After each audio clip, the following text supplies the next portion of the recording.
possible to come. And so when we have our coffee chat on the Thursday before our board meeting, we do have coffee, and it could be hogs in a blanket, it could be donuts, it could be other pastries. But we seem to have the greatest group of people that are coming for our 4:30 chat on Wednesday nights, which it seems to, because I'm not sure if it's the charcuterie board or the wine that, so anyway, so we have wine and charcuterie board on the Wednesday at 4:30 before our board meeting. So please come. We get lots of great comment, lots of good feedback, and it's a very well worth time from a board member perspective, and hopefully from a member perspective. So, moving on. So comments from the members. Anyone have a comment? If they do, please state your name and your lot number. Okay, record shows that no comments from the members at this time. And we're just gonna move on into the meeting minute. I'm gonna turn that over to Bob.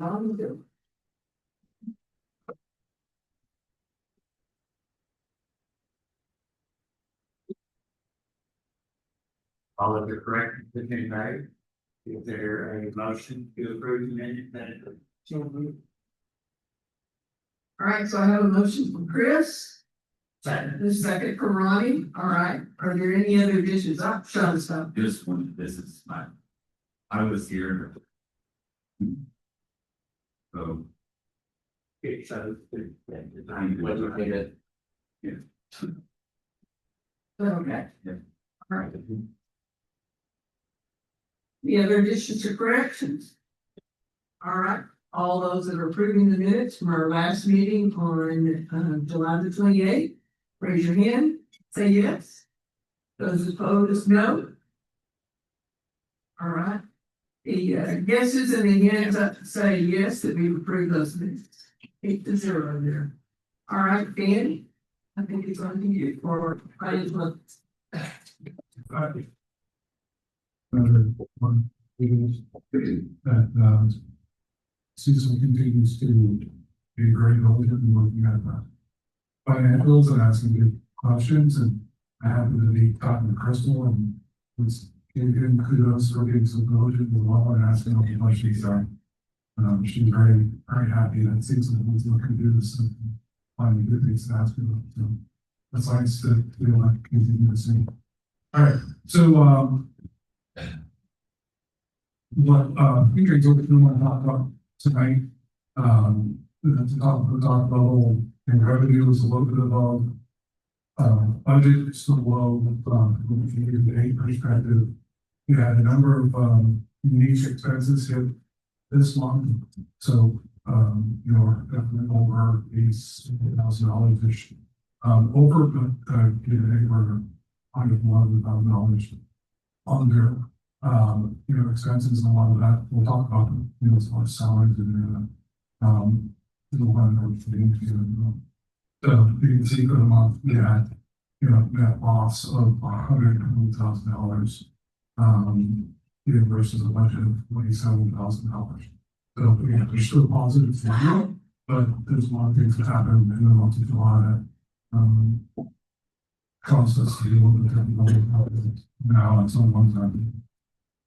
On the revenue side, we said that $13,000-$14,000 should be good. Interest income continues to be a positive source for us. We continue to get somewhere between 3 and 3.5% income on the investments that we have. And it's good. Remember, it's all CDs and treasuries and the money market. So you get that kind of income with so conservative investing is everything. A little bit of miscellaneous income. If you go down to the bottom, sanitation we talked about before, just the contract CPI was higher than the budgeted. We did make some changes around rating fees. So, Scott, can you do the next page? There it goes. So, as we talked before, we did make some changes around how we split the rating fees between POA and all staff. So that wasn't budgeted at the beginning here, so we'll work through that as we get into the 2026 budget process. So on the expense side, and if you're on one more,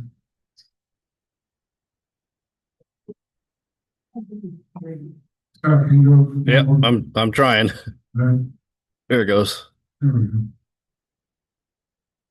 As you can see, there's a number of things that we're over, a couple things I want to, just hit on. If you go into watch food and beverage, $14,000 on salary and benefits, a lot of staffing around the festivities in early July. There is a lot of additional expense there. The next biggest piece is we pay federal income tax of $29,000, which traditionally has not been budgeted for, because the unconditional a lot more. So we'll see that, some things that actually puts them along that go to, budget for the future. So, yeah, some of these breaks are this one.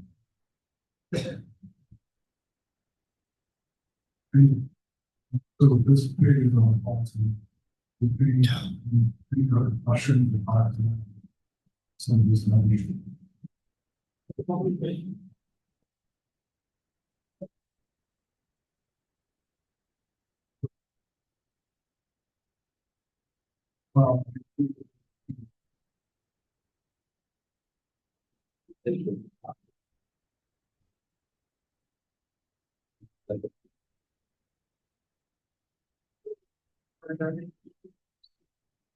Well, sorry.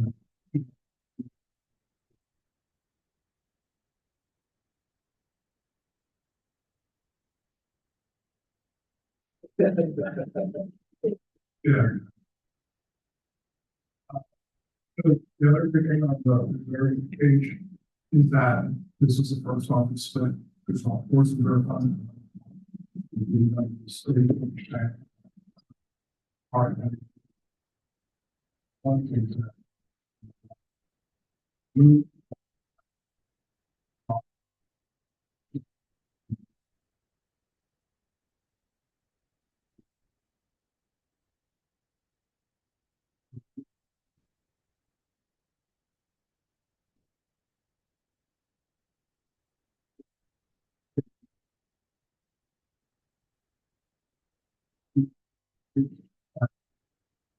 um,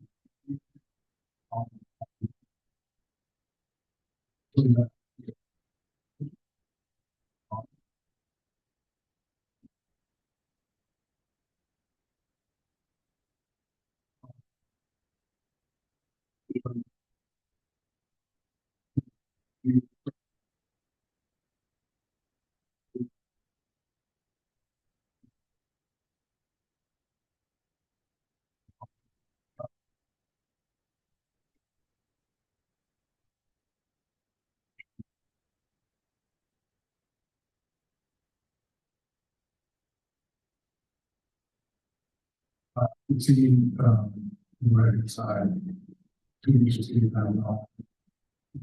Because you're going to get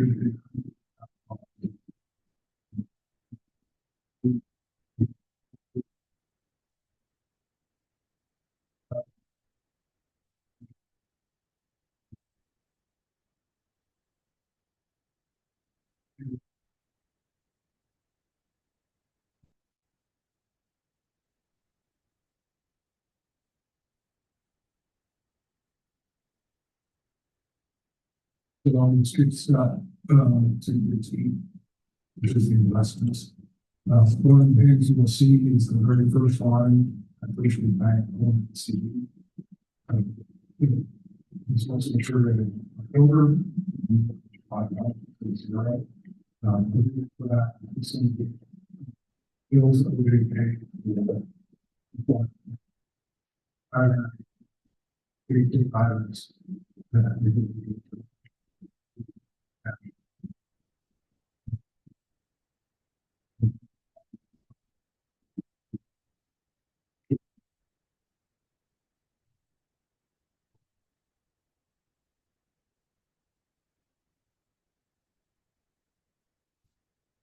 I'm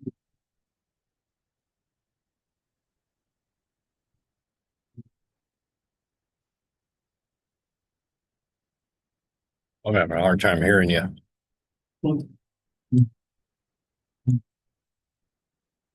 It's the last sidelines.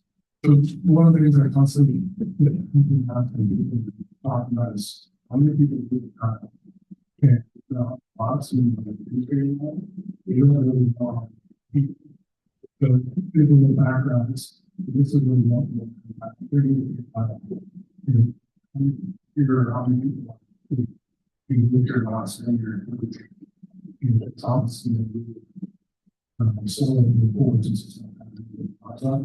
But it's just interesting to see that in 2010 to 2000, no, excuse me, 2015 to 2005, quite a bit of architectural work.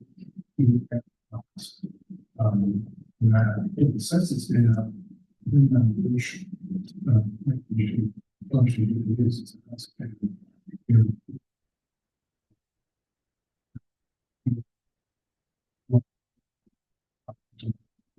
but even more considerable from 2015.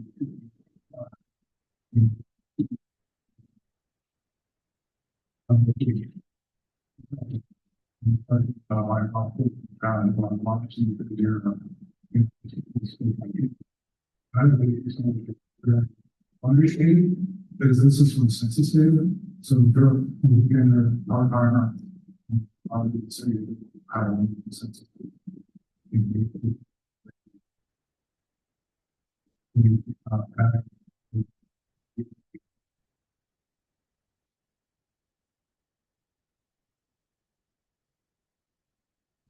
Any questions?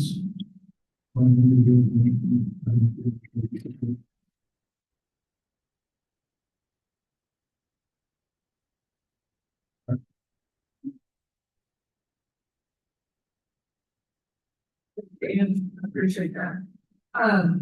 Moving on, under committee and business updates, I don't have any major committee updates to make here. I will say that there were a couple of possible ad hoc committees that came out of our chat meeting. People have an interest in, so we might do some ad hoc committees, next meetings. So just to let you know on that, and good morning. How about the vision and mission ad hoc committee? Great, thank you. So we start with the most important thing for the slide. Figured if we're committee entirely in an acronym, so we're officially vision, mission, value, and also our own official logos here. So this for the next few months, if you start seeing communication around the process, you start to see the logo and the acronym. So in some sense, what is the big part of it? It's exactly what you see in the vision of this process.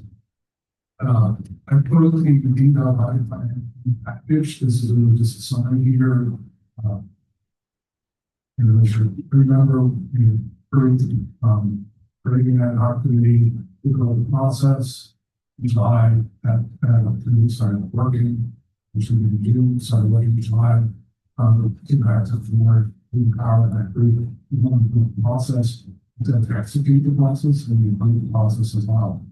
So really going to start seeing now is the process, planning things starting to end, and the action items are starting. The first thing we'll see is in this slide is also the contact, the article talking about this work. Now, in reference to a new survey, one by survey to get feedback. Right? So I know we've done more surveys recently. Semi-annual member satisfaction survey. This isn't the field for the impact on the bodies. Soon as that, I'd love to have that with on.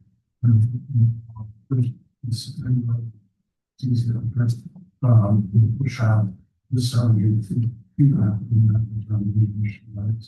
It will be a lot of information in communicate, which will be online in the next several days. And Since week, we'll follow them. So it starts, September first, we're gonna have the focus groups, starting September. And hope to be able to speak time all the board members and staff.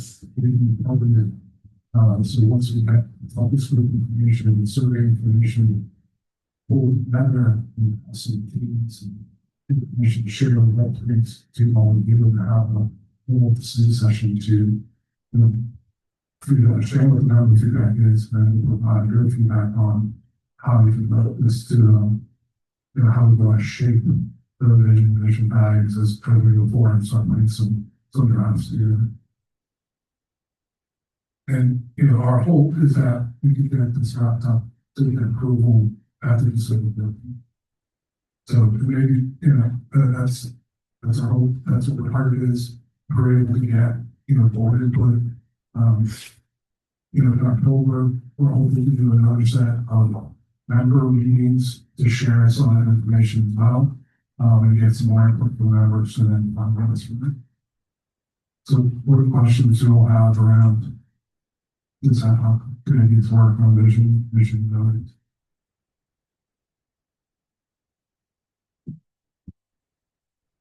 Okay, last thing on this, to me, is that group has done tremendous work.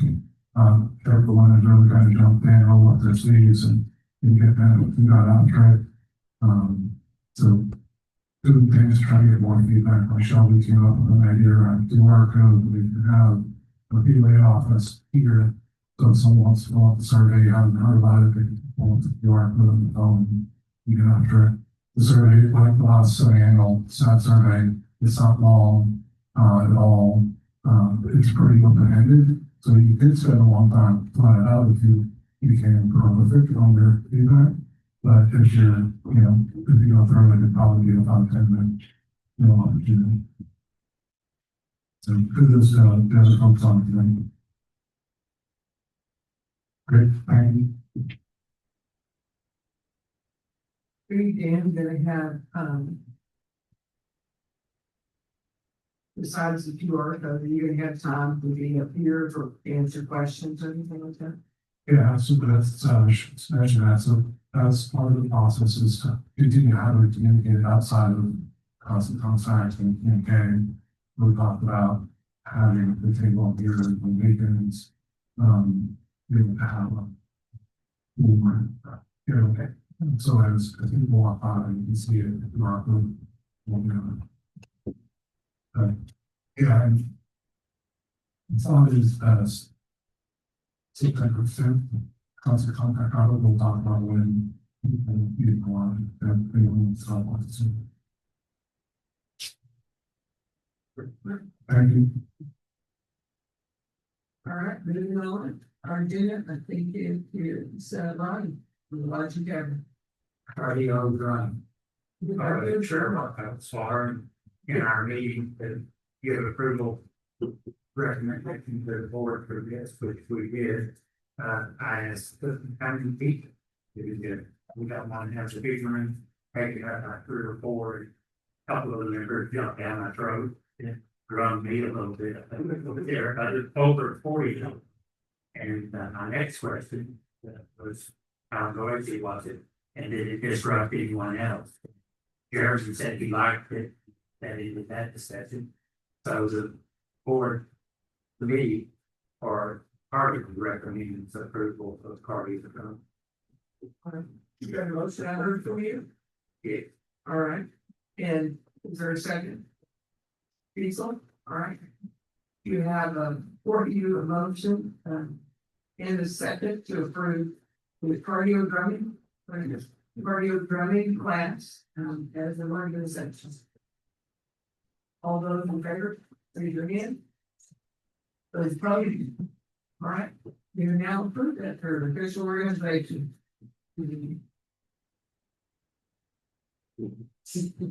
Ronnie, you're on this. The next item is in relation to the membership committee or the TABC. These are the town I'm going to have to meet. every week to look over the new member tip list that Leanne sends out to vote on and approve or disapprove any members. I don't think we turn a whole lot down. We have Steve Wonderlick, who's resigning. He's been a wonderful addition to the committee because of his experience with the restaurant for many, many years. So we're sorry to see him go. And Scott Collier has agreed to serve in his stead. And the new chair would be Pete Mason. And Mike Brindle will stay on as the third member that's required by PDC group. The committee has approved those, and I make a motion that the board approve. Is there a second? Chris seconds that motion. So the motion is to approve, for the TABC committee, Pete Mason's chair, adding Scott Collier, and Mike Brindle remains. Is that correct? That is correct. All those in favor, raise your hand. Those opposed, and sign. All right. The hands raised, ayes have it, is 8-0. Thank you very much. And thanks to Steve for all of his hard work. All right, moving on. Geez, all right, it looks like you again on the Lights and Camera Committee show here. Here, we lodge in tavern, it's very important, particularly the tavern part. We had looked at the possibility of changing our members that are licensed to the TAPC and from the private club into a food and beverage that was more consistent with our views. Unfortunately, once we really looked at the availability of suppliers that had to be from Cook County and also having a delivery option, it wasn't feasible to pursue that anymore. So Jeremy asked that we step away from that. And instead, with the part 3 and the pavilion, Jeremy has requested that we go to a different approach on the liquor, and that's for our PABC update that you have, that we will not be moving forward with the mixed beverage, and would like to go to our current private club license along with a PG license. And that PG license will allow the lodge and Lake Kiowa to sell beer and wine at the Park 3, at the pavilion, and at the main golf course. And there will be no prohibition from people still bringing their own alcohol. You know, I'm not saying that's important because it's a local community and the convenience of having it, and to make everybody carry their money or their credit card if they want to drink their own at their own particular brand, or it seems to be feasible and something that the lodge and tavern committee thought would be beneficial. Initials 3 G.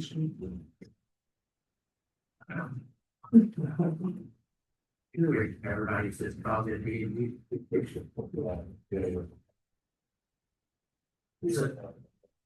Yeah, it used to be called beer and wine, and it's not that.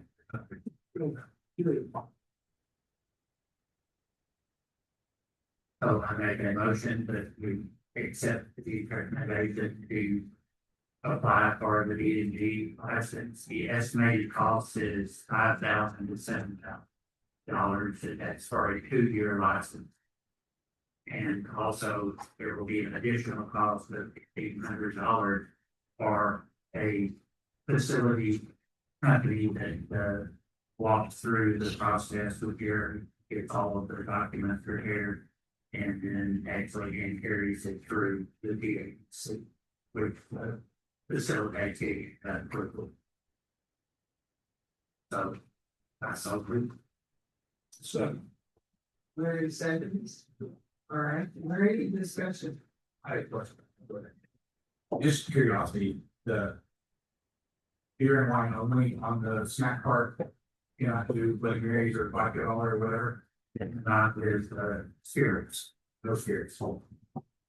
Is a step up license. My understanding is that the can still buy from the lot, it's a small lot.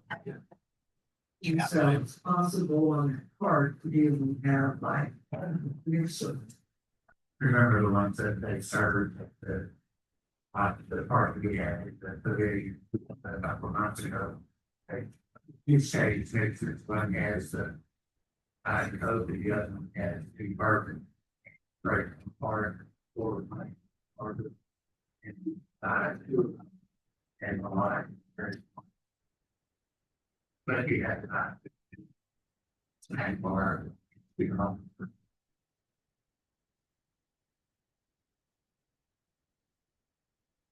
Any other questions from the board? Have my hand up in the audience. Want to ask them in the audience, have a question or a comment? Okay. Harold. Harold, please. 1419. My question is, what about the driving range and the other parts of Oval Park? How do those areas fall under, because you specifically said our three sports? You know, I looked again on what they approved, we had to submit a map. That there's not gonna be able to direct us. And you know. We will have to submit that and outline it, they'll get us suggestions. Try to get all of the facilities approved. And we should be able to.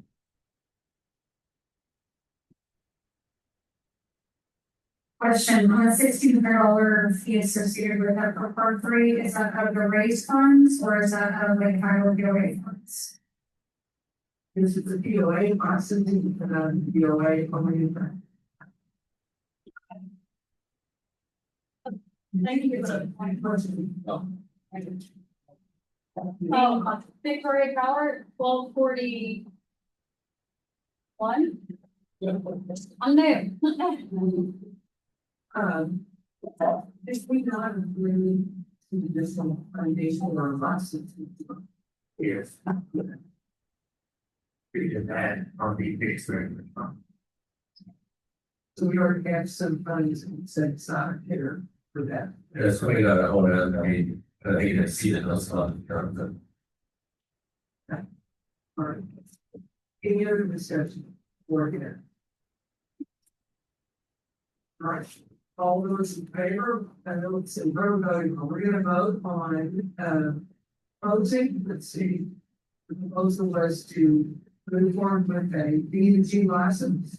And which would be we thought was not to exceed 7,000. Okay. And then plus $1,600 for the additional license. Right, so, Correct.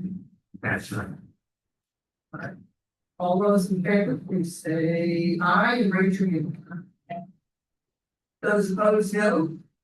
All right, the ayes and the hands raised have it, it is 8-0. All right.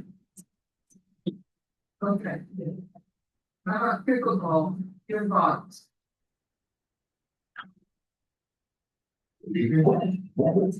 So jump right in here, and well, two from third work. Sorry, all works with the boards, you know, all the thing. And now $45,629. 59 shake. Since then, there's all association with like the this was no donations to fund the shelter. So that shelter bid now. Supposedly it's $39,000.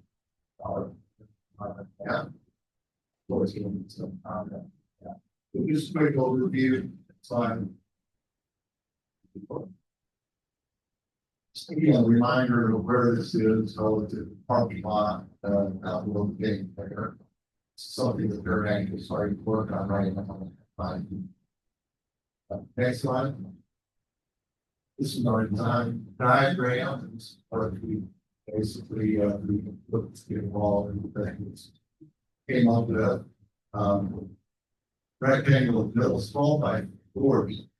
And, that's basically what we're going down to 2,000. Next slide. So before the shade shelter, we were thinking furniture will be always not in the plaza, we want very deep. Now, next slide.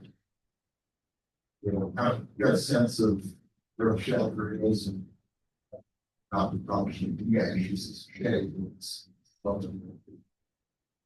Next slide. So tonight we started many improvements that we donated funds, 39,016. We took the Lake Kiowa fund required for this. So we recommend approval of change order following the acceptance of donation. Sort of season we have now. There you go, process again. Existing contracts, you know, we're 1,000, so the stats to do it, for instance, 300,000. So even with Shelby, we're still 1,000. Next slide.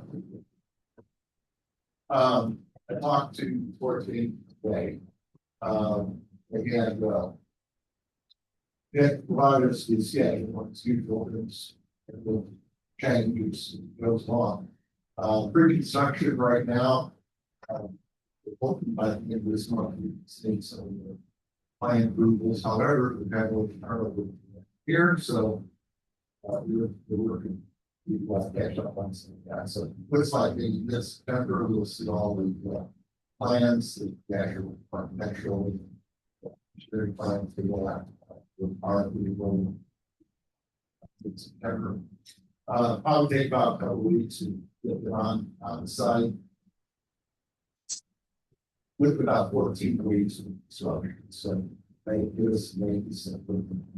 That's this time here to my getting started to get paid for that. That's what they want to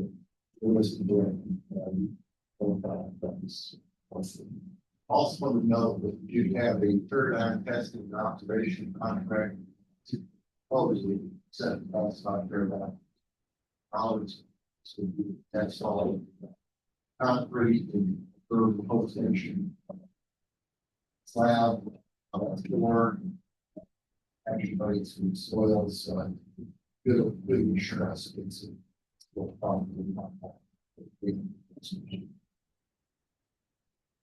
next slide. Mike Kirkland is here. I don't know if he wants to say anything or recognize any owners or think that nature. So fine. I think we have so many people to thank. We can't even really begin with that right now, but we are very thrilled with what's going on here. The support from the board, the support from the community has been outstanding. We'll get to it next time. Next one. So any questions there or comments from where they go? Okay. That's true.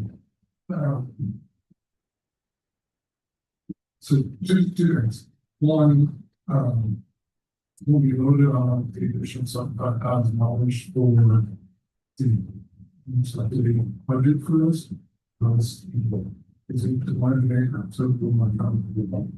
And since then, since the pickleball has actually, in support of this, we've had a number of managers that said, I don't like pickleball, but you know, consider the ball. And, I didn't, the 20,000 were very supportive of this and got into the process. The reason why I voted against it was process. It was kind of a surprise, $75,000 didn't come to the board until it was, on the state of gone. And just paying the treasurer and coming up with $75,000. The was given out a lot of parents going in discussion about option cards. That's why I voted against it. But one of the questions I asked during that was around community rates and the funds from the community, help offset some of those costs. And the answer I got was no, there's no really funds. No, just means 1,000 for students. So. Again, I love pickleball people, but to me, it's really about process. And so, as you have new items and projects come through, early, you have a process. How to do some of these things. So, I'm thinking about me as treasurer, but obviously for the board and the community, it surprises and, happen. How do you prepare for them? What's the process walk through them? And if someone says, is there an opportunity to raise more funds? And I don't know. And then the next meeting, $40,000 show up. That to me feels like it didn't have the right possible. So I'm glad it's not even a huge and you're standing there taking it. And I know I'm going to get more shade from the community around the shade structure. But, I just felt like this is not necessarily pickleball going forward, how to operate, how to be good stewards of the money of the people. Thank you. And I would say, from a process standpoint, it's always process improvement that could be taking place. I do know some of the surprises, especially with structured processes that we go through right now, it happens. So it's just a matter of pressing forward a lot of times too. We're trying to get so you don't, that's what we call site. Take you along the process. I totally agree. I just think the process needs to be wider than what it was in this instance. Cecil? Yeah, I just added some understanding question. We didn't speak to the composition of that structure. It's steel pole. Is that a hard roof or is that a tin? It is a metal roof, is what's finding that now. Yeah, basically it's a 6-legged structure, pretty much what you saw in that drawing, so the different types of structure will be metal roof. You got choices on color, on all of that, so when we get to that point, we'll be involved with the whole association. Bring that back to you, like you pick, help pick up it. And in keeping in with the process, and I agree with what you're saying.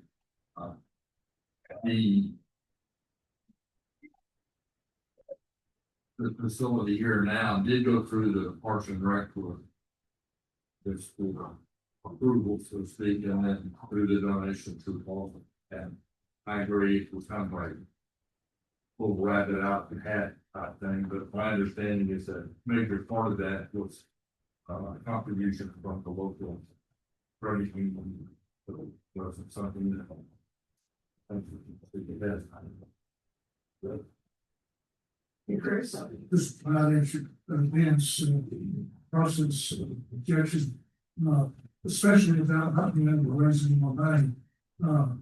The question was raising any more money to get more dedicated courts.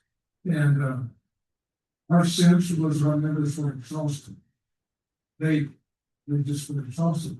They were promised a shade structure. Of course, when everything came in much higher bid than the original plan, we jettisoned the shade structure. But we had enough people that really wanted that. $39,000 for the team. That we were relational. So it wasn't so,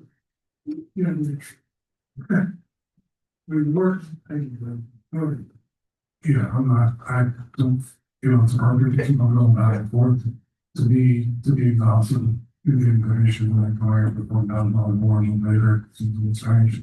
My belief is that there's no quality outcome and continue to discuss this at the moment. I do think I'll work with what is appropriate to continue to think about process. And if there are things around, as Jim said, there's always going to be surprises. How do we handle them? How do we think about using the PRS money in a thoughtful way? So I'm happy to get this online and able to work with whoever, but, the next thing down the line, if it gets, to the point where, we have to approve this plan or we're behind, I'm probably going to be much more adamant about let's think about this before we move forward. Thank you. Any other questions in regard to the donation amount or the pickleball day structure? Any other questions? Jim? Good deal. Thank you very much. Is there a motion to approve, the donation of 39,216 and then approve the change order to add the state shade structure? I got a motion and a new second. Okay. All right, you have a motion on the table there to accept the 39,216 and then to accept approve the change order, I get that minute, approve the change order so we can have that shade structure. All right, all those approved, please raise your hand. All right. And those opposed? All right. 8-0. Thanks, Steve. All right. Congratulations, all people. Now we have to worry about so much about your in the center. I get it. All right. We're wearing the ball cap, right? So, let's see. I think Dan's next with dark sky.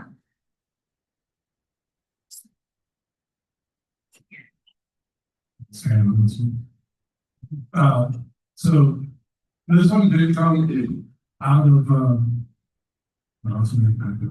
but this one came up quickly and, and it really was things that were positive that came out of social media. So I'll say that. So when Worthington started to, start to investigate and learn more about kind of how light pollution impacts precious areas like Lake Kiowa.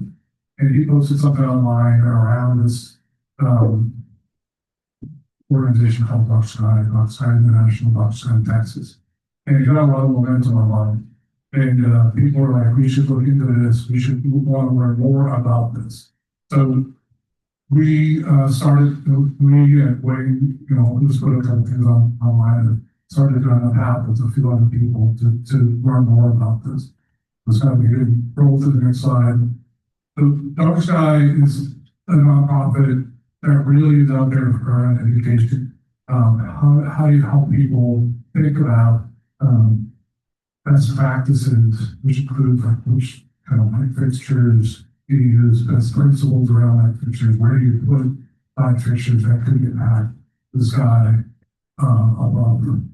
And really it's about, how do we kind of make the community, feel the way we want it to feel, but also at the same time, safeguard against some of the issues that we have with migrating, animals, specifically birds.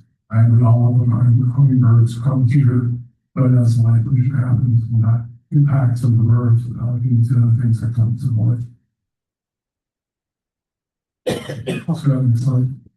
There it goes. The other piece is part of their action is to say, we don't think about some of these lighting solutions and it probably costs all of us to be raised homeowners around, money for electricity. So this is an opportunity to be a win-win that we have learned some of those practices that not only is good for the environment, good for the field of Lake Kiowa, but then also helps us save some money in the meantime. Okay. So we won't go through all this today, but there are a lot of what they do with education. So they have a lot of things out there on this 5-1 slide around, best practices, and they still in a lot more detail, but this is some of the information that's out there that they have, and they have a ton of educational materials that they can share, including lists of different types of electric lights that are watching this there. So this is just a quick example. See on the left-hand side, 2 doors. See that one on the left is just a bright light. It's going everywhere, including up, which is part of the problem that they're trying to solve for, or they're trying to encourage communities to solve it. See the doors in the way, and cover over pushes the light down. They both effectively illuminate the door, but one doesn't want to. You can say on the right-hand side, just having these kind of light fixtures that push light to where you need it and don't push it to where it's needed.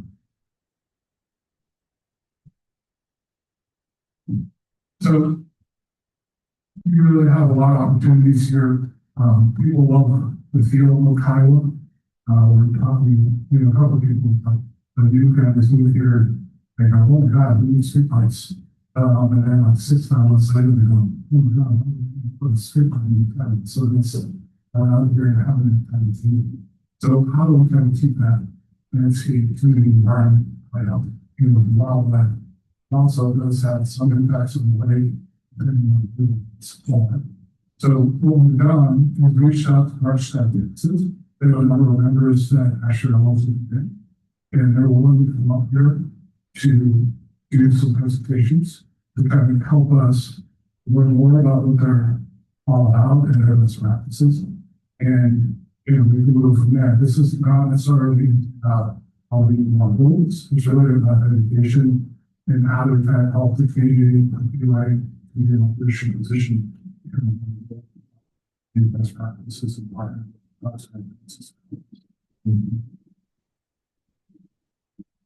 is really kind of in this position.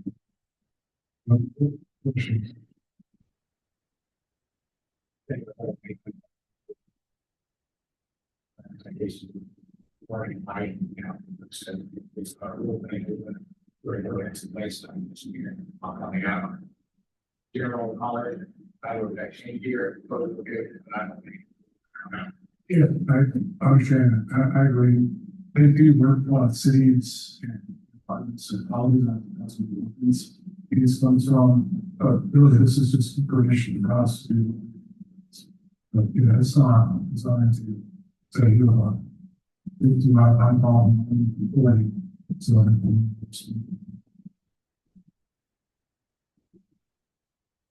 What I should do?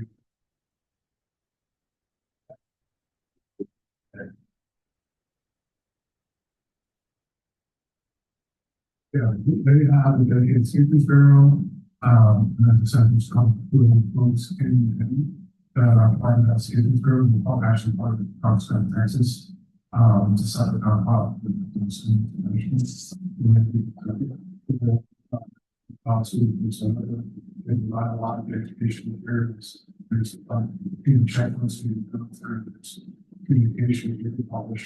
We really need to just kind of start and right out and see if we can pay something else through.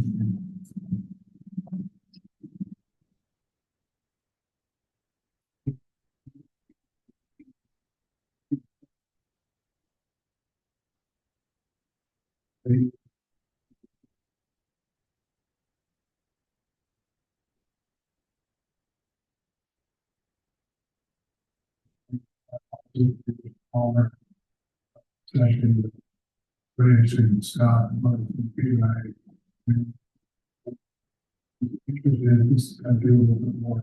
All this is is an opportunity to do.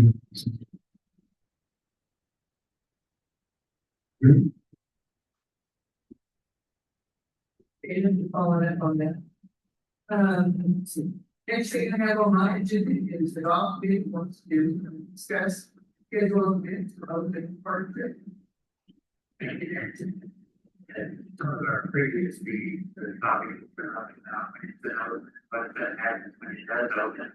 And we got pretty excessive and decided that we need to start working on an agenda for a company grand opening. With the new being invited, but we haven't been a couple of major considerations we have one was our heartfelt gratitude to our great for all their hard work and making this a reality, making it a reality. So the purpose is good. Those people who were very proud. And second, we wanted to thank our donors for money that they give us.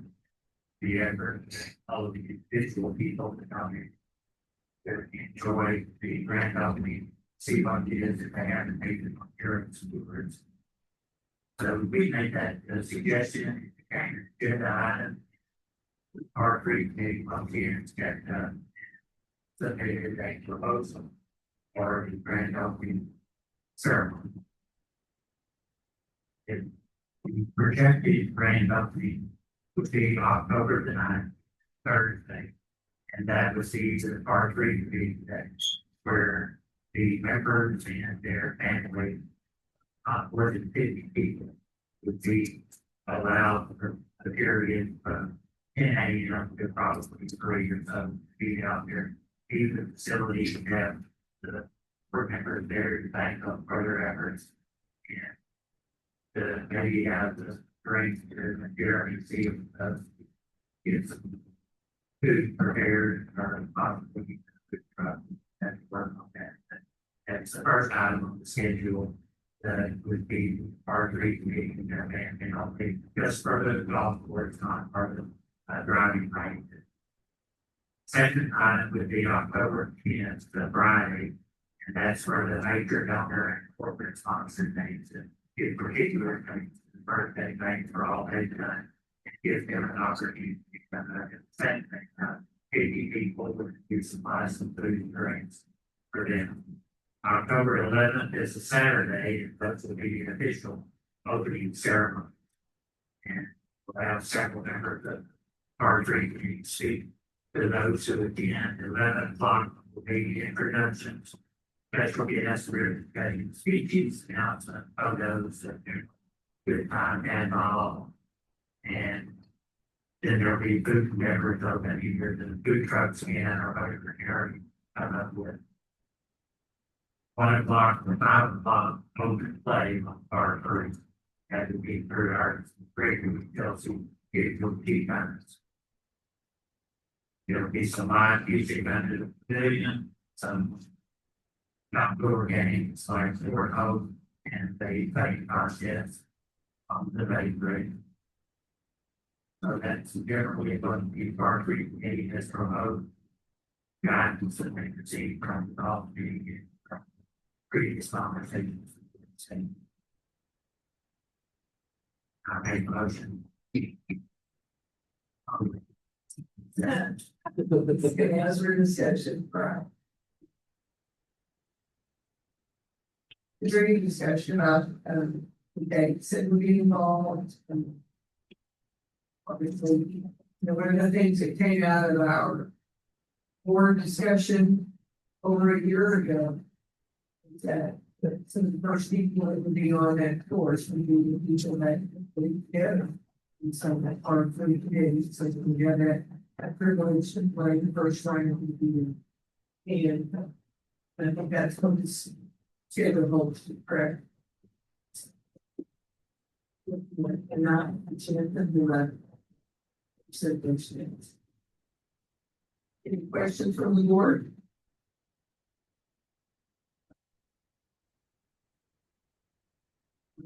Board? Okay. I'll entertain a motion if you want to make that, or if you want to do. Okay. Is there a second? Chris, all right. I move to accept the calendar events for the opening of the park three. Pretty incredible to say that folks did have sat here a long time ago. Talk about that. So I can only gauge your anticipation, but to accept that schedule the events for the opening of the park three course, October 8, 9, and 10. 9 to 11. If the weather is permitting and not, move to the next weekend. If there's a second of all those in favor of doing it, please raise your hand. So it is approved. You would have 9 to 11 for the opening of the park three. So if I heard correctly, 11th would be the opening for those that came out for the celebration in the road day, is that correct? And then looking at possibly Tuesday, correct? Tuesday the 14th is open. Be awesome. Huh? The next issue we have was to approve a policy for the annual approval, our schedule, POA. The most important thing we considered here was to have a schedule of the date on which certain events would occur. The first one would be when the golf pros submits a proposed schedule based on the requests that they had, with the timeline. And then the second, once it was submitted to the board would consider it and then submit the board's proposal to the golf committee and then approve it and subsequent to the recommendation to the golf committee. And we need for the board to set those dates and timelines.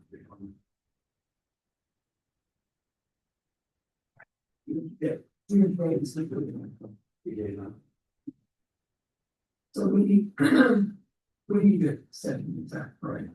You know, it's pretty important. This is I'll call it the major activity in Lake Kiowa, but there are other organizations that watch and try and coincide their schedules and calendar events around the golf events, the tournaments per se. The ability to get that pavilion, you know, is booked out a year in advance a lot of times, especially in the spring. That extremely active, that LKACC watches and coordinates with the golf committee to plan their tournament schedule. So we try and avoid as many conflicts as we possibly can, because we do have folks who golf and finish.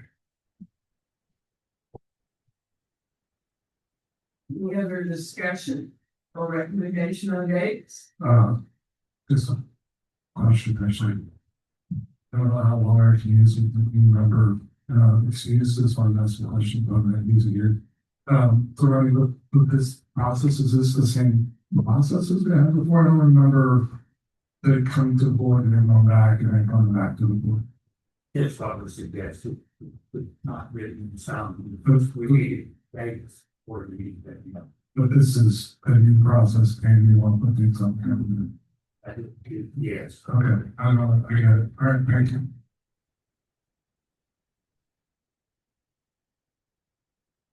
Any dates come before this? So I'm assuming this is gonna be something 2025. Would that be correct? Correct. Okay. I'll start there. And the sooner is better, the calendar doesn't change, you know, and I know I get it, it's trying to coordinate all of those tournaments that do occur, there are quite a few of them, but the sooner you can get that set, you know, then and or make, you know, plans or reservations for facility use, it allows it, you know, the other clubs to look at that too, and, you know, and coordinate with, you know, with golf. You know, the use of, especially for those. And so there are obviously the PGA and the WGA are two of the biggest ones that have the tournaments that are there. And there are a few charity tournaments that are along the way.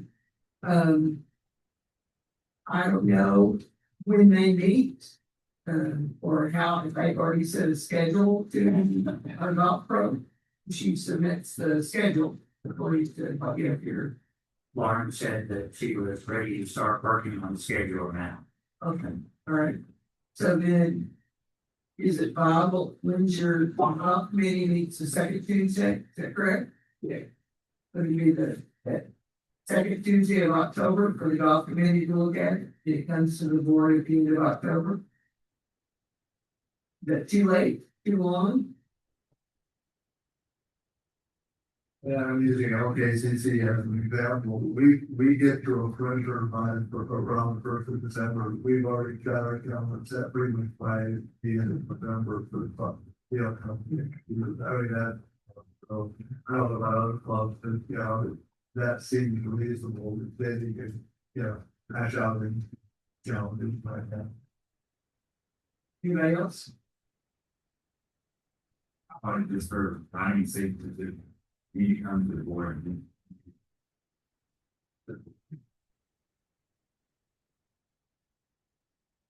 That would work fine.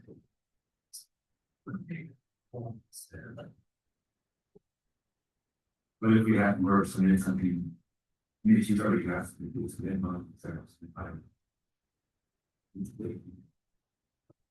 That's the reason Sean's the proofreader, because I'm reading it, the golf pros gonna give it to the golf committee. That's how I'm reading it. I think probably got, or 2 weeks of August. If we can schedule it. September, Yeah. first of September. Okay.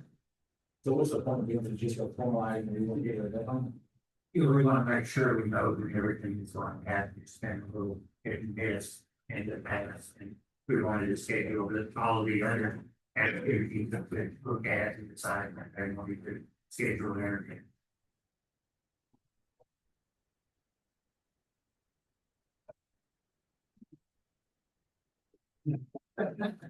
Almost. So if I look at this. If we change it where the golf pro submits the schedule to the golf committee, and the golf committee then presents it to the board, is that? Does that seem like that's a process that we can eliminate some of the? Does we only meet once a month? This is one. She used to do the set by the golf team person, but not the legal. Yeah, I have heard. I would say that you work with the golf pro over September, and then you, golf committee approves it that Tuesday in October, and it comes to the board meeting at the end of October. Would that be reasonable? Because then you got 2 months to go and do it, and we know in the past, it's come to the board afterwards to amend it, so that's okay, but if we can get the biggest part of it, is that okay? Does that work?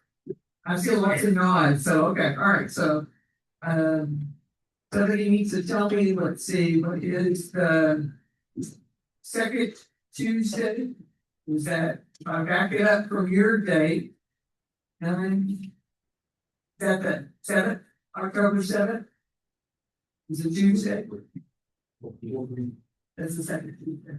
Okay, that'll be the first, 1, 2, 3, how many days a week? Okay, so how about October the 14th to 2025 to the golf pro submits it to the golf committee? And then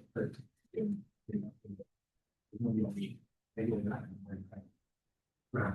I'll make it about 13th, you wanted a few days before. Weird, yeah. no. Okay. So October 13th, 2025. And then I'm using this one, October 7th. And then the golf committee submits it to the board October 22nd.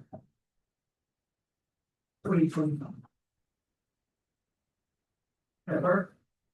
Do I have a motion to says yes? Can I ask a question first? I guess so. Sure.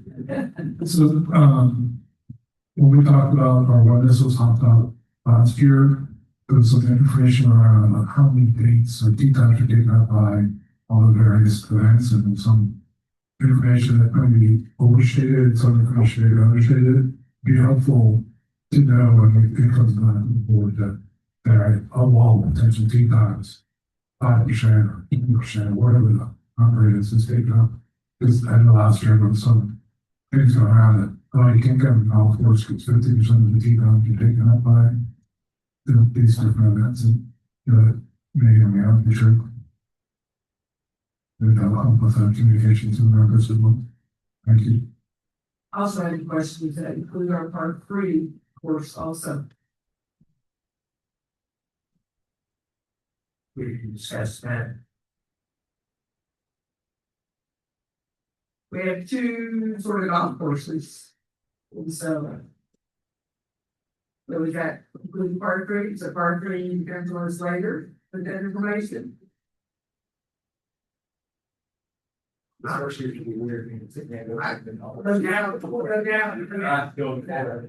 about My understanding also was at one time, personal part people, there will be no time here. I don't remember that one. I do remember them saying they were gonna do tournaments in order to help, raise funds and do things for the theater, such as. Right, so I think the no tournament is for 2025. I don't know when it's gonna start, starting kind of late, but originally it was to start July 1st, right? So we said no tournaments for this year, 2025. 2026. right.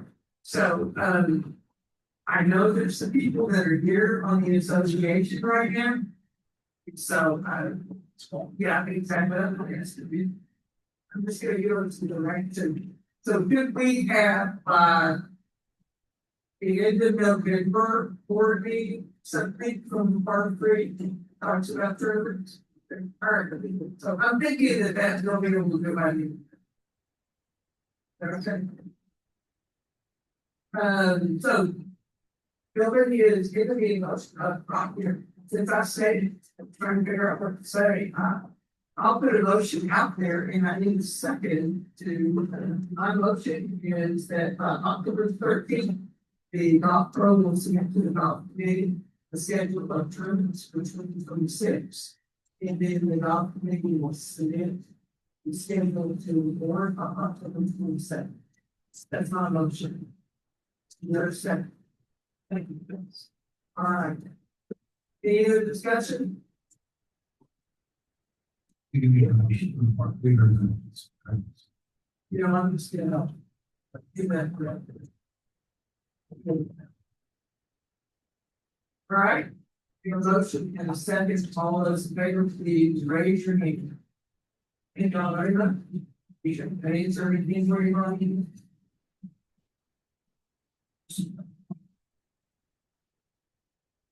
Thank you to the bar three, so we'll look for money. Okay, on to the next agenda item, which is, to talk about it, and then UGA from the doctor. Yes, EWA requested that they be allowed to have an outside, like, whatever, like, their charity firm. That is on October 22nd. Approved. And request for.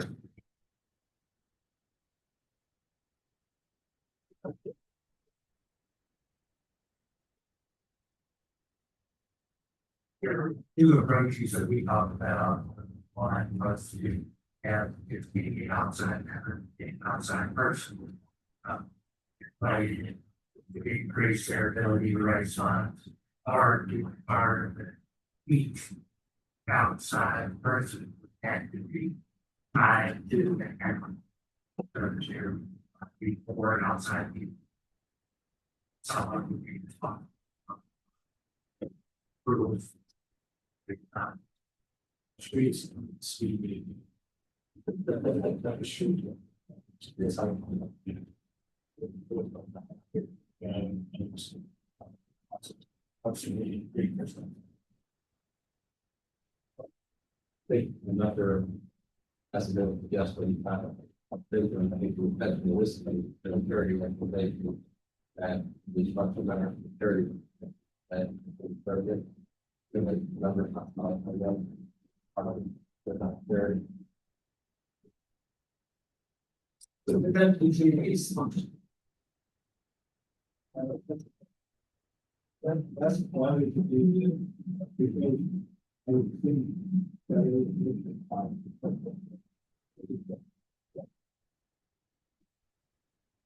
what, I can still go back to that. So the WGA every year, for years they choose to sponsor a charity or charities that they're gonna raise money for with their conference. So this year they chose two charities. And so it sounds like to me, they want some of the people like those charities to be less.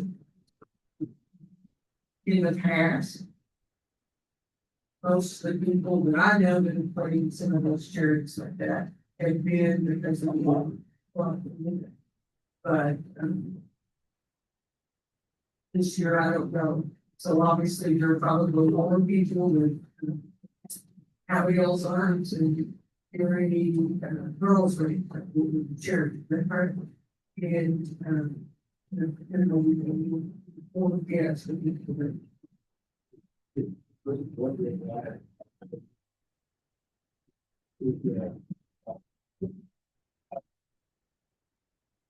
I can, yeah, and I can answer, I just know that that's how the WGA is going to act. That's a Carol Blair at the end of right there. What's your line number here? 1370. Thank you. Susie Holman and I are in charge of the tournament. And so I asked your question as to outside play. It's because the board members from these organizations, 95% of them don't live out here, but would like to come and play. And so, for example, if Abigail Lawrence, Sam, the Trident, wants to get a group together and come play. So that was the reason. So we were opening it up to people. We're not going to have a lot of people outside college because the college people will get in. We're only 220 people, maybe 130. So I don't think it'll be a lot, but it's going to be some that are going to want to get. We opened it up to men this year, so you can have an all men's team, you can have an all women's team, or you can have a mixed team this year.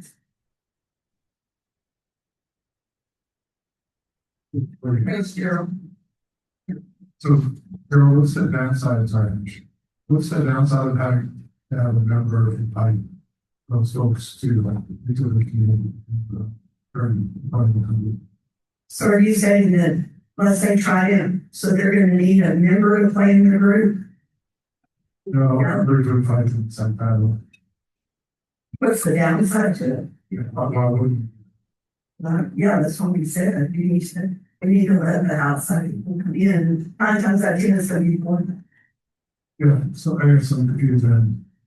So there's. So in the past, whenever we did that, having been one of the charities that was supported, what we did is I gave a list of people to the security office and they were my guests. And so I think whenever we do things like our POA event, I give a list to Melanie Security and they're all under my name. So your face painter and all of those people are my guests. So let's see that different. And So it'll either be my guess or it'll be Susie's guess every month. I think I think that's the point is that at the gate, they want to know who's sponsored.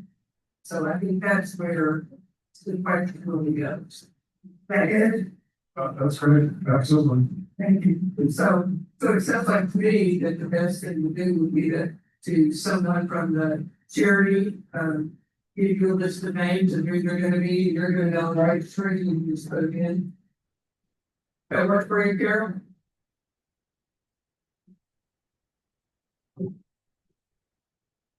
So, is that no action then? Thank you. Okay. Is that right? Okay.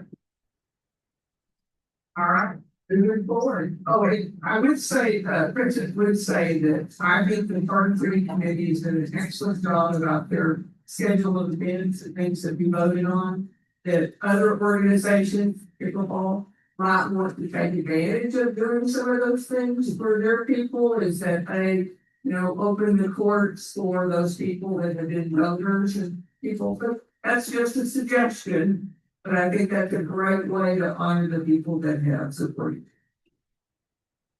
All right, moving on. All right, rules procedures. We've got a bunch of different rules that are going to come before us and we'll need to vote as to whether or not they go to the members. So Rich, you want to kick that off for us? You got your microphone there, so I'm assuming. Yeah, I will. George is not available today. I'll accept any assistance that somebody else will give me during the leave, but I'll kick it off. There's an existing rule, 3.3.1.2, which involves interfering with an employee. What you have in front of you, all language is the same. You're adding in a section to more describe and give more examples of what this may involve. It reads interference includes harassing, abusing, intimidating, threatening, bullying, or engaging in disrespectful or offensive conduct towards any employee, contractor, or volunteer within Lake Kiowa. Prohibited behavior includes, but is not limited to, verbal abuse, bullying, personal insults, name calling, yelling, the use of profane or offensive language, intimidation, or any conduct that threatens a hostile, unsafe, or offensive environment. They also increased not the monetary penalties, but the suspensions involved to a 60-day suspension and a 180-day suspension. And this kind of tails into the next proposed new rule, which explicitly towards sexual harassment. So they want to differentiate. I was just gonna say, is there any questions or anything on this particular rule? Yeah, question one was, we have a rule against offensive language already. I don't know what that needs to be.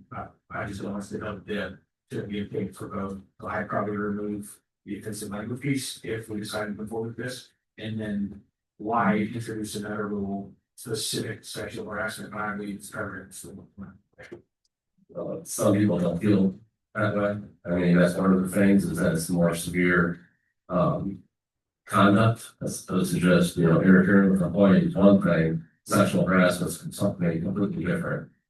So Dylan, this all started last March with a number of different discussions that I kind of initiated. So I feel very strongly that we need that when things came up in the past and said, oh yeah, it's interfering with the employee, that is not the case. We've unfortunately had, not a lot, but some over the last couple of years incidents with staff, specifically incidents I know about or hear a lot.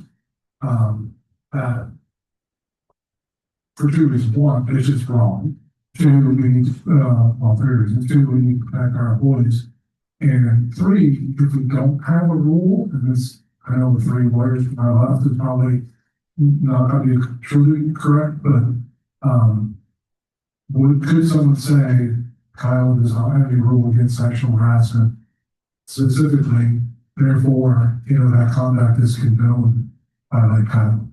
And which obviously is not the case, but I was raised in my career to stay out of the Wall Street Journal, never get sued.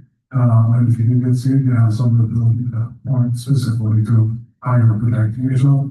So to me, I feel very strongly that these are two separate items and not only might in comments as well. I'm actually drafted the language for both of these rules and sent it, back to the rules committee. When we get to the next one, I took my initial draft and made it 15 times better. So I feel very strongly about this one. To me, and it's also a shot across the bow to members that, people that disrespect, watch staff, security, whatever. That's just not behavior that I believe should be tolerated around here. I was also one that suggested the suspensions, because that's the monetary funds, as we know, unless they get real big, are the deterrent the suspensions. So was this first one, you just said this in the most severe, right, in nature, which I completely agree with. Both are 60 might be. Much year. So, the reason why we wanted to have a separate sexual harassment law was that the behaviors and we wanted to be very specific about what was not acceptable. So, if you're saying that, you want to have, a 30-day penalty for swearing or yelling at a security officer, but you want to have a 60-day penalty for sexual harassment, I'm fine with any of those discussions. I just thought that we continue to have issues and that, again, this is going on, these discussions literally started in March, so this is, a 5-month process. That's gone back and forth a number of times. So, I'm personally, I'm open to changing the penalties. I just, in my opinion, I wanted to make them more stringent to get this the message to the community that this is not behavior that should be tolerated and celebrated within the meeting. So 3.3.1.2A is both for any person, including guests, right? And then the first one is employees, volunteers, contractors. Right, right. To Bill's point, the rather offensive language is this, you say something to someone, this is more in terms. So, and that's really the point that Nancy brought up is that when we were working on the sexual harassment rule, we didn't want to say, okay, you can't harass a staff member, but you can harass another member. So, you know, that behavior within the fence is just not condoned in any way. So that's another reason why I think it's too simple. As HR committee. Not to my knowledge, no. Yes, sir.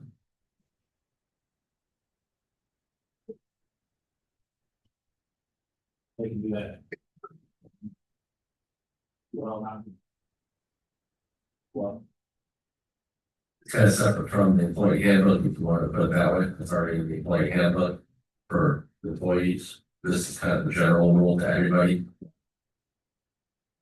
Yeah, this is another rule which is unemployable, or, you know, I guess the second includes staff, but to me, this is more of a member issue than a staff issue, so, you know, if that's the appropriate response, that's all I need. I just, again, we've been working on this for 5-ish months, and I just want to make sure that, you know, continue to, have this behavior and want to get this done, but if it needs to go, we get Carol involved, I mean, pretty much, right, HR committees sitting at this table, and what's one vision. correct, I want that, I didn't, yeah. No, I said, Is, although this is a handbook, it's already said. Was there any other discussion on those two? would you have to do a more detailed review on the second rule, or we don't, have to go through the narrows, go. Well, discussions up. And how would you like to take these? Do you want to, have a motion for each to go to the member review, and then that way it's not, we're not trying to do a blanket thing? Okay, right, motion. That's the reason I'm asking to make sure. Okay, so, going back to the first one, which is interfering with an employee, is there a motion to move that to the members or them to, consider and provide input on? Okay, Chris, is there a second? Cecil? All right. Is there any other discussion on the first one? I wonder if it makes sense to include the word association in the red line and any association employees. In our own part. In the first sentence, it says work into conduct or in the association. In the red, yes, red, first sentence in red, Yes. interference include the association employee. Okay.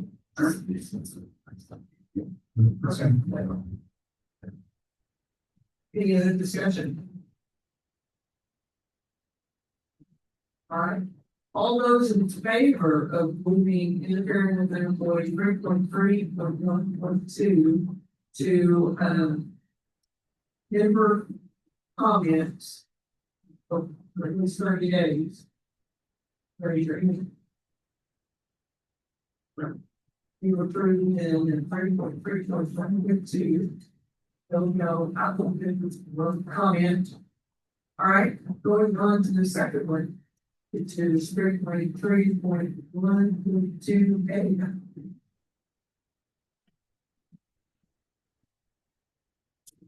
Gotta take this one day. I think we covered a lot of this, when they're in first in March and then first you know, it's right when you work with us, Bruce was looking at reviewing a bunch of rules and penalties associated with some of the things I asked about. This in particular, that seemed to me learning initiative, and have something in urban around, prohibition of sexual harassment. So that caused a series of discussions from there. So just going back, I would just say what it is that we're going to talk about. Remember, so this new rule, right? Yeah, so to me, this is really saying, It reads, remember, as an AC, you guys volunteer contractor, or then become used any form of sexual harassment on any person within the boundaries of the Iowa, including POA employees, security personnel, contractors, volunteers. There's the definition that goes along, but sexual harassment doesn't seem correct. Correct, so you could, we live in this job with you code as a, pretty sure that we were, within the kinds of pounds, legally, but also had research around standards, human standards from ranges of other communities. So we utilize those kind of resources to come up with the language around what the contact is including. So, And can you bring for us what the implication is?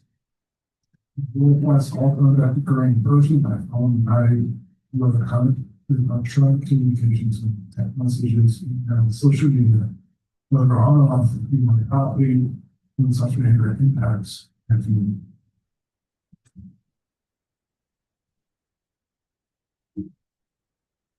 Violations of this rule may result in by action, including to suspension of and privileges, removal from economic properties, on-tech bonds, termination of contracts, and referral to law enforcement.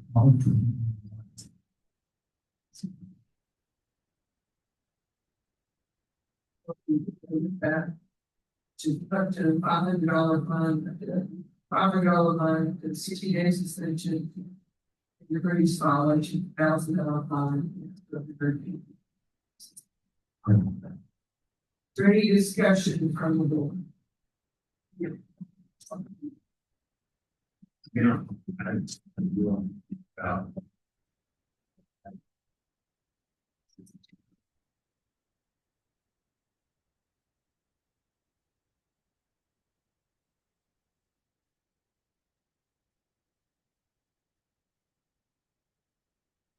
Good question. So you don't have to push it, but you're right, we don't have rights, understanding numbers, we don't have them, which we, That's not specifically, some of that language is in other, well, as far as being taking off the property, like trespass, if you're trespassing, you're not trespassing others, and you will be reduced from it. And just ask if it's several. Yeah. Just pretty the confusion of what. And I think that it's a special kind of lease. yeah, that's good. Do we want to send this back for action, if you will, or for benefit, something? When you move forward and on.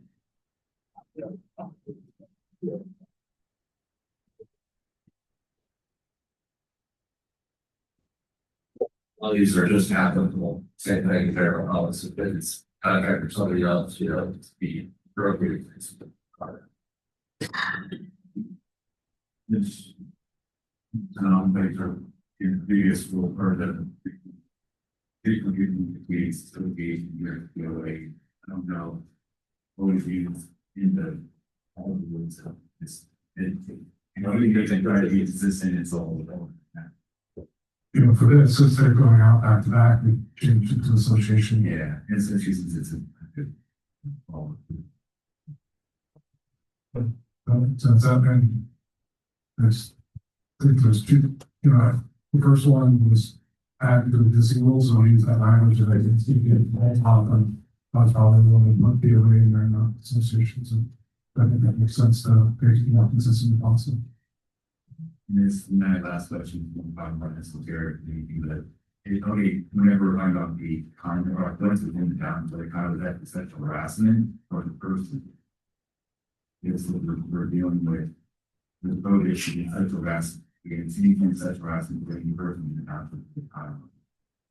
Because the person who says the subject of the sexual harassment itself, because down here you talk about social media and prominence off the what's the intent of the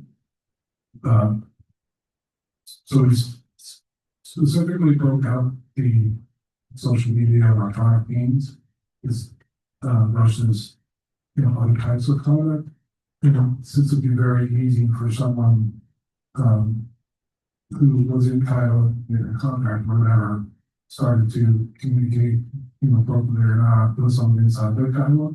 So we're trying to say, if you can't harass, the dog employee because through electronic means it's an all fine because I do then call the door and this one press the kind. So we're trying to come across saying that electronic or digital types of harassment applies anywhere, not just within the fence. If it impacts someone, that's really so if there's another way that's state that that we did, this is probably draft 37. So yeah, it's important, I guess. right, it's A progress. So yeah. and we have opportunity for feedback, right? So if people get confused about how we ought to complete it at the next session. You're approving it to other members is what you're doing. You're not necessarily approving it because we don't know what's in the back.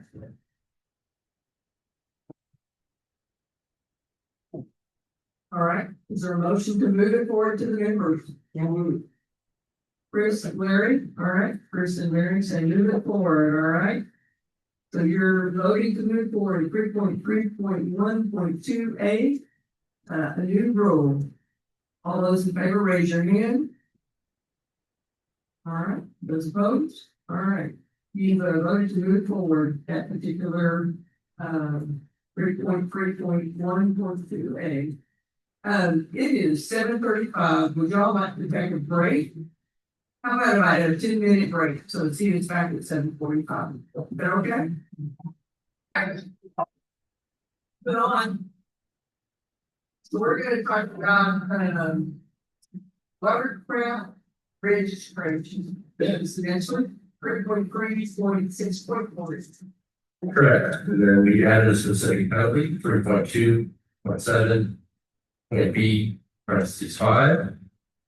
All watercraft other than manually powered watercraft under 20 feet, kayaks, canoes, rowboats, surfboards, paddle boats, etc., inland, must be registered with security. Registration decals expire on the last day of the calendar year indicated by the decal.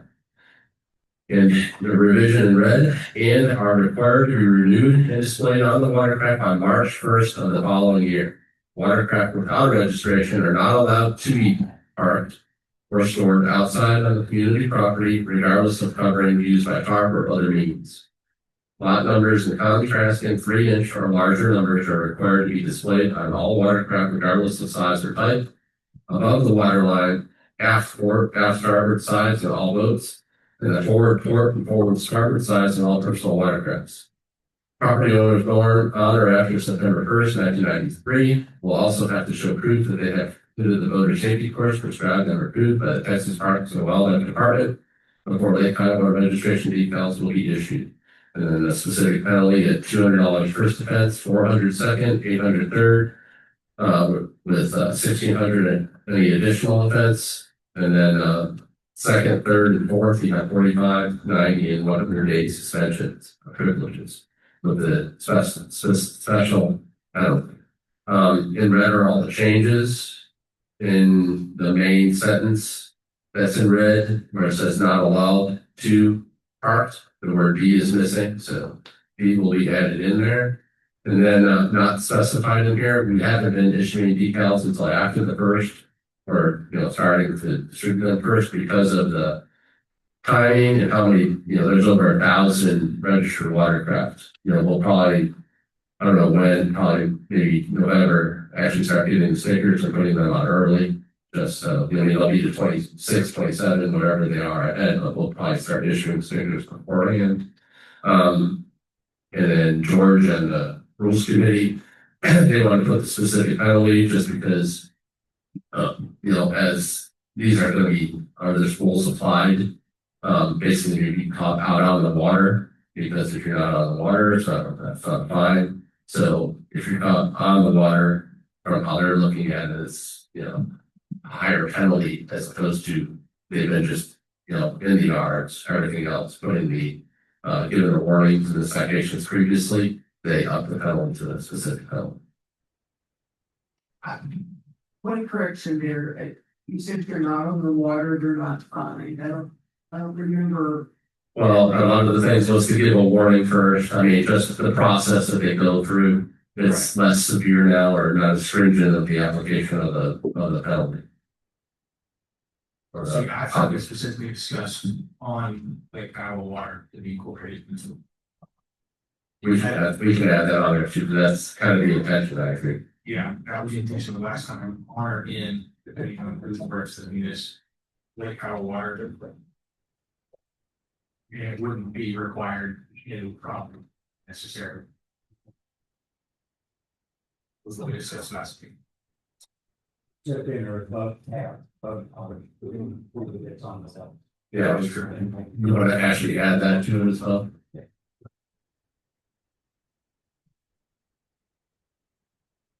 Tim, was there a question here, Madam Chair? Yes. In the revised rule, has it changed security to the POA since we're the ones that register us now? The association? The association, excuse me. Because some people are confused if they're like, oh, I read the rules and it says I have to register as security. Right, which is what this says. Okay. So, association, you got it. Thanks, Tim. Again, the intent was to keep unregistered watercraft out of our water. So off the water and out of the water, off the water, on the boat dock, whatever it was. On or above the water. Yeah, right. Yeah. And then what was the current penalty this falls under?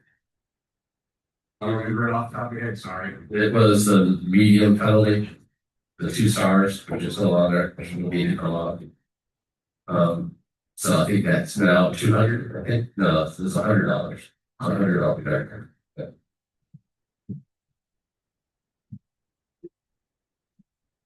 Okay, A lot of money for that watercraft there, I don't know how we got that. because it's on or above the water, So or in above the water. yeah, I would definitely, again, back to our conversation. I would put on the water, like we discussed last meeting, so simply that needs to be in here. And then if the intent. For the storage lot that we did talk about, watercraft without a current restriction are not allowed to be parked or stored outside on community owned property or POA owned property, I would clear that as well.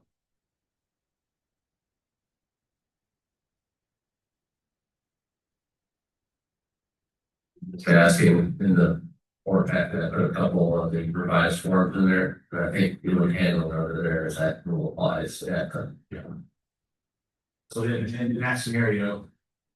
You may not need this verbiage here. If this handled by the service lockdown. Is there any discussion? I probably don't think there's not gonna go here for one we all discussed that first part, but I don't know why we have to discuss it, this one. You smart, I don't see a reason. Over the eight of it here, so.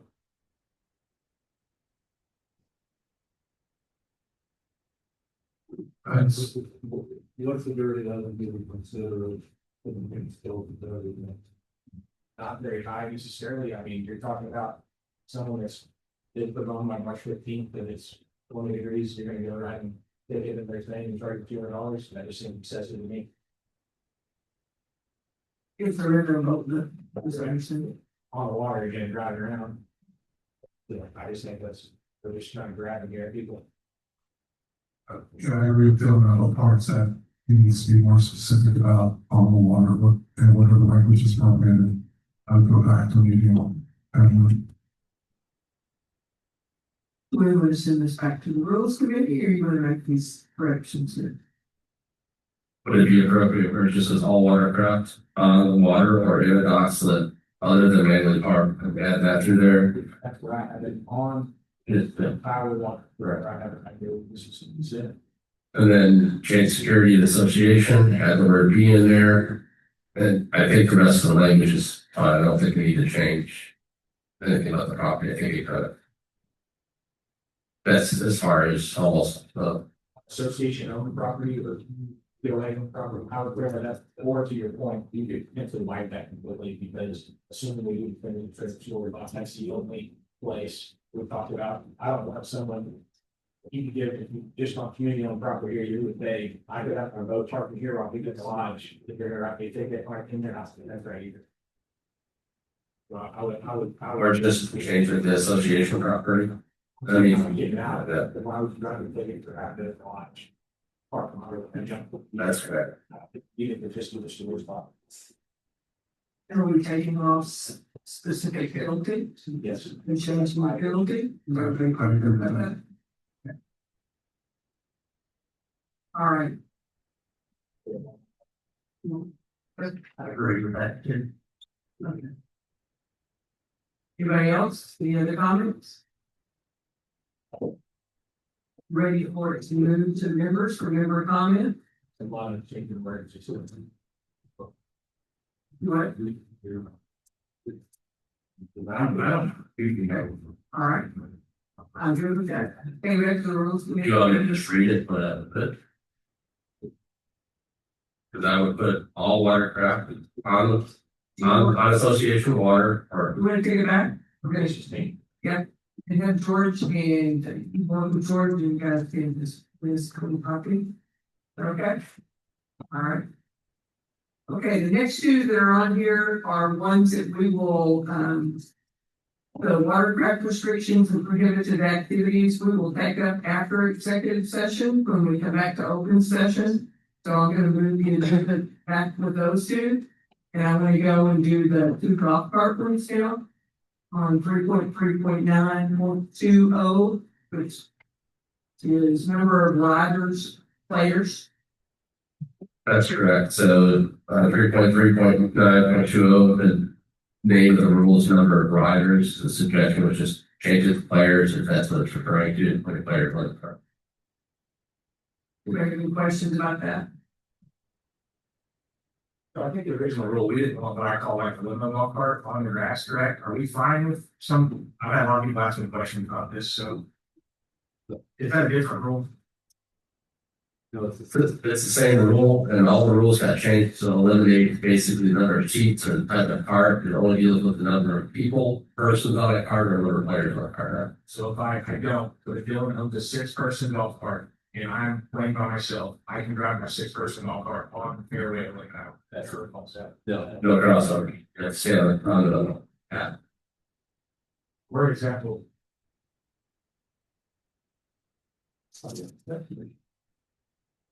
That's a totally separate rule. I mean, I can read this, but it doesn't have anything basic to the size of the cart. I agree, that's what I'm asking. It's just unclear to me. Unless that's a totally separate rule, I don't think you're prohibiting that, correct? It's in there somewhere, the definition, talking about the neighborhood vehicles. And if it's too heavy, this is Brown's rule, but they're too heavy, so he didn't want the 6-seaters to go on the track. So it's in there something. Yeah, and I had a buddy that used to have one, he's since moved out, but he had the Irish one for private meeting, I had one big Irish. So when you look at the rules,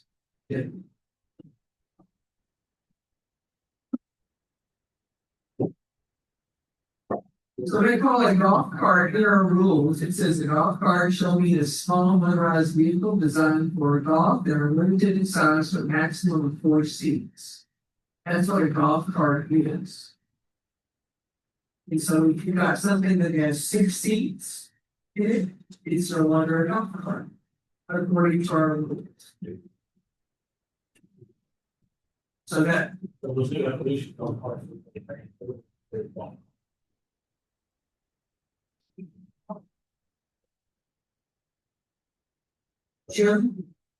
Jim Adams,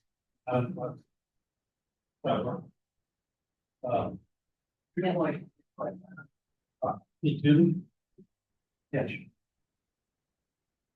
3.3.9.25 has a sentence that says golf carts designed to seat more than 4 persons shall operate a cart pass with no problem. There's probably places where you can find enough and sit secret golf cart. You're not supposed to have some nice tires. Those are different places. It is state out of the.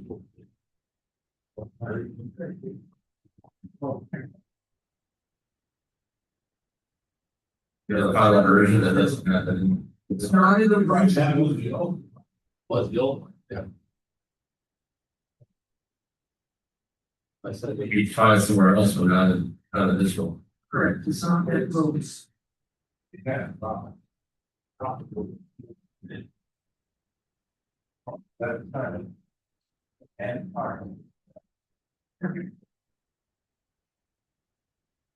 So shall we send it back and change, or are we gonna reword it here? What's the real distribution? How, what is the current? Do people 60 or more? Just wait for it. For you guys on our. Yes, It just adds that last sentence of the way the word help versus on the seat. Or versus should operate a car pass line across the. Put that right back in. Yeah.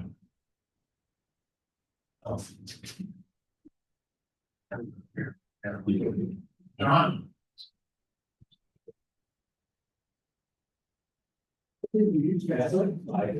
Very fun.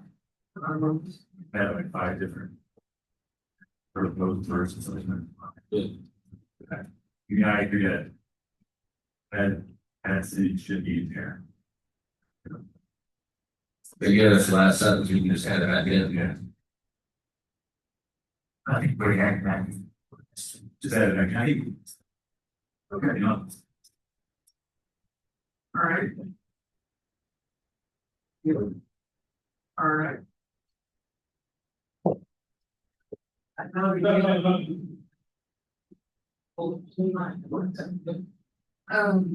is there a motion to move this particular one, which is 3.3.9.20 to the members for comment? Thank you, audience, your second, Chris, second. All right, all those in favor, any other discussion? All right, all those in favor, raise your hand.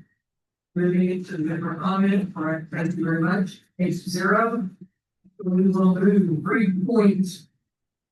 3.9.20. Member of riders and players to members for comment. All right, Rich, let's do 9.25. All right, so the revised rule would read, unless otherwise determined on a case by case basis for the golf course professional or golf marshal with 1 L, the maximum number of players on any golf cart is 2, with the exception outlined in section 3.3.9.20, number of players. Maximum number of golf carts in any group playing the course is 3. Any golf cart carrying 3 or more occupants, except when an occupant is 12 years of age or younger. And any cart carrying only non-playing spectators shall operate only on cart paths with no crossovers, and then add back in golf carts designed to seat more than 4 persons shall operate only on cart paths with no crossovers.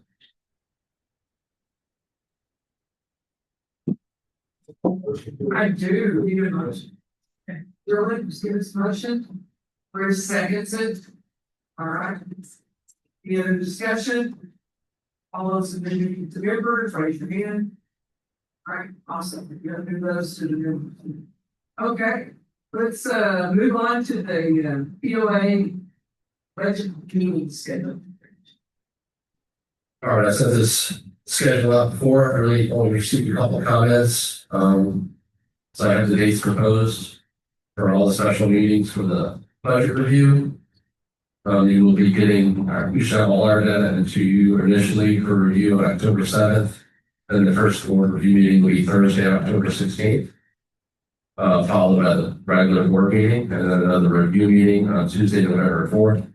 And then if everything is filed and reviewed at the November board meeting, right now I have the November 24th. That's Thanksgiving week. I don't know if we'll keep that date, but typically we have to do the Thanksgiving day. And I have a couple of extra days in there in case we need further review. Last couple of years, we've only done 2 review meetings for certificate. Any discussion? So Rich, during those meetings, I know it goes to the ways and meetings are the one time, one board round, I think we had department heads there. Will they be there in the ways and meetings meeting or in our board meeting? Possibly both, but they'll be in the board review meetings. Okay, all right. In case anybody had a question. I remember Brian being there a couple times and so. Okay. Is that right? Accept it? All right. Since those are meetings or workshops that are out there, we need to approve it. Is there a motion to approve those? Cecil? Sean? All right. And so we have a motion to approve the POA budget meeting schedule. All those in favor, raise your hand. All right. Any opposed? If it's 0, then we will approve the POA budget meeting schedule. All right, Rich, community manager report. I handed out at the beginning of this meeting a couple of additions. One of them was the car schedule. So I put that back in there with the one request as well. I'll be asking for the roof house pump. And just to note again, as before, if we spend everything this year that we had planned, we have about $10,000 carrying over next year. Again, I doubt we'll be able to do all of this, but some is also run over costs. Come back for more money, so I just wanted to make that statement. So in my community manager report, first thing I have in there is a funding request. The funding request is request for car funds. This sum of $12,791 for the proposal attached. It is for constructing, reconstructing some of the damaged and rotted out framing for the roof for the pump house building right outside here. Also included is right now there's just an attic access to get pumps and piping out through the roof. Golf requested to have a hatch framed in there, or larger size, they'll be able to take out some of the equipment. So that's a 4 foot by 5.5 hatch that will be added into the framing of the roof to make that accessible. And like I said, they're going to reinforce the existing framing. They'll remove the existing roof sheets and install new galvanum roofing, which will match what we have at the pavilion, etc. And then a double door entry house will be new and will paint the entire building. So basically, renovation of the building. We had to do so much other work to it. We figured out to try to make the entire building. So I'm asking for the sum of $12,791 for that. I have a little over there too. They didn't include the cost of the paint in the budget, but I'll be able to absorb that and all that fun. Any discussion? Rich?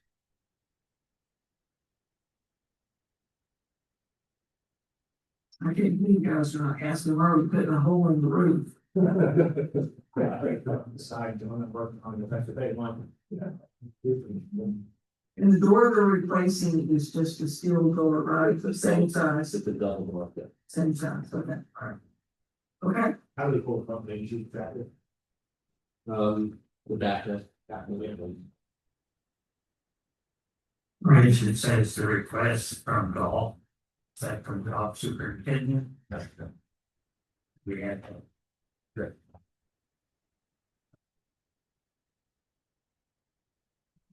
any other questions for Rich on that? All those in favor of spending, you have on the park budget 13,000. And so, but you listed it, I'm not sure what the tank's gonna cost, so it's just like. It's around, most of the numbers on the car sheet are around numbers. so is there a motion to approve not to exceed 13,000? Or a new roof? Second. Okay, all right. Mr. Ronnie? And that's like Ronnie, I'm sorry. I was looking right at the all right. So there's a motion before you to approve not to exceed $13,000 from CARB funding for that new roof on the golf irrigation building on the pump house. All those in favor, raise your hand. Any opposed? All right, we've approved not to exceed $13,000 for that new roof. Thank you. Then just some project updates, talking about Little Wolf Park, which we talked about the Park 3 already, and the driving range a little bit. The greens, the fairway, everything's coming around really well. Brian, superintendent, has basically, he seems to be ready by October 1st, even earlier in September. The other issue that comes down to all the rest of the infrastructure as far as the patio goes, the power, the pavilion, driving range, getting all those items done, even just the stone signs, everything else, and probably looking, October 1st is kind of what we're gearing for. I have a list in your, packet as well, just basically outlining all the remaining items. The Park 3 group put out basically, trying to open ceremony by October 11th, so that seems more than doable. So everything's progressing really well. I have in your packet and PowerPoint, if you can pull out, I got some drawings from the front entrance. So we have basically a bid set, the guardhouse has plans, elevations, to kind of see what their occupies of the area. Talking to Bluestone, who's the designers. They gave kind of a guesstimate of what the price is. It's coming a little bit over, and also talking about the contract itself, trying to get a fixed price against controlled costs. So that's what we're working on right now, is trying to figure out how we're going to proceed with the bidding process, getting pricing, and getting a contract proposal to bring to the board. But before we some of the drawings, just to take a look at them. This is the existing guardhouse. Next. Basically, this is getting demoed, new floor plan, and it has everything reorientated. Still has a traffic window, still functions as a typical guardhouse for the traffic. That's the elevations. Basically, it's the same building, but we're doing a new facade, adding some stone, trying to match the overall of the Kiowa. The guard hut is basically for the typical 2 persons, the 3 people, and then again, it's trying to keep the same motif of color and look. And then that room will have restroom itself is a safe room, so that's different framing to concrete block. But hopefully, we'll be bringing forward soon some solid pricing and trying to move forward with this project. Damn it, crashed. Any questions? Yeah, just a question about timeline, we kind of over bids and then an estimate on start date for construction if you have one. I really wouldn't even rush to say that. I'm trying to get things done, except by the next board meeting, I hope to have some kind of gear to how we're gonna get more fixed pricing on it.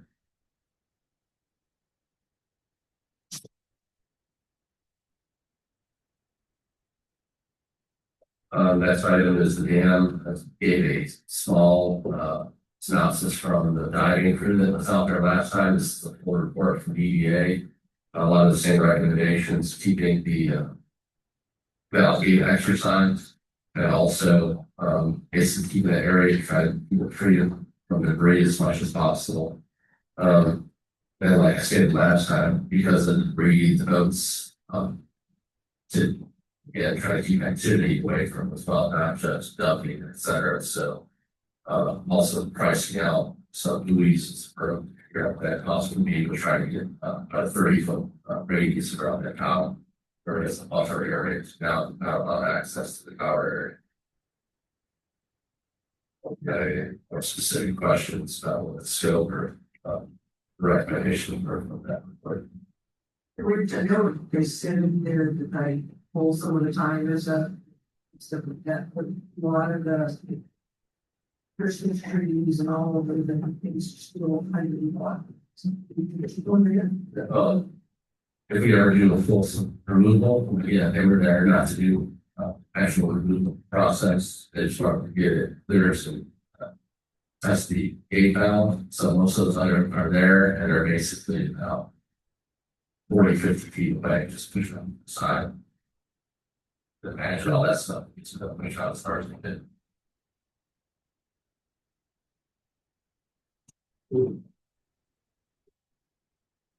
All the personal.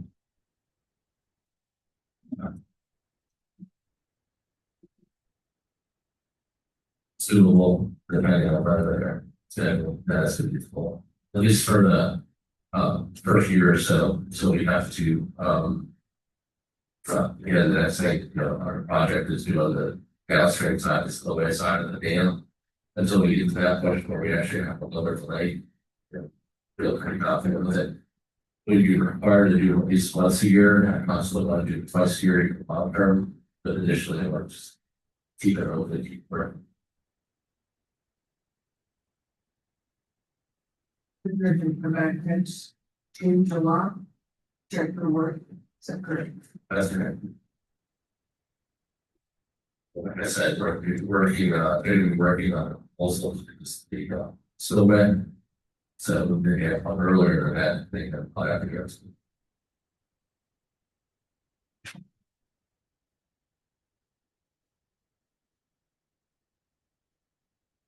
But I just have some target updates. One of the public works is inserted, and then you can see the security update.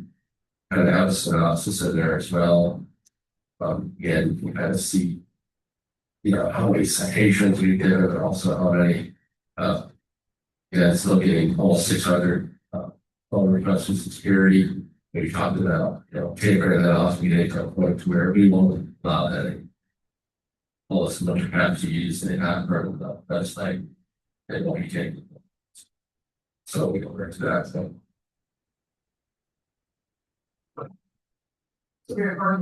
Yeah. Like that. But I do think have the opportunity to take that down to half, 300 would be the management agreement from where it is right now.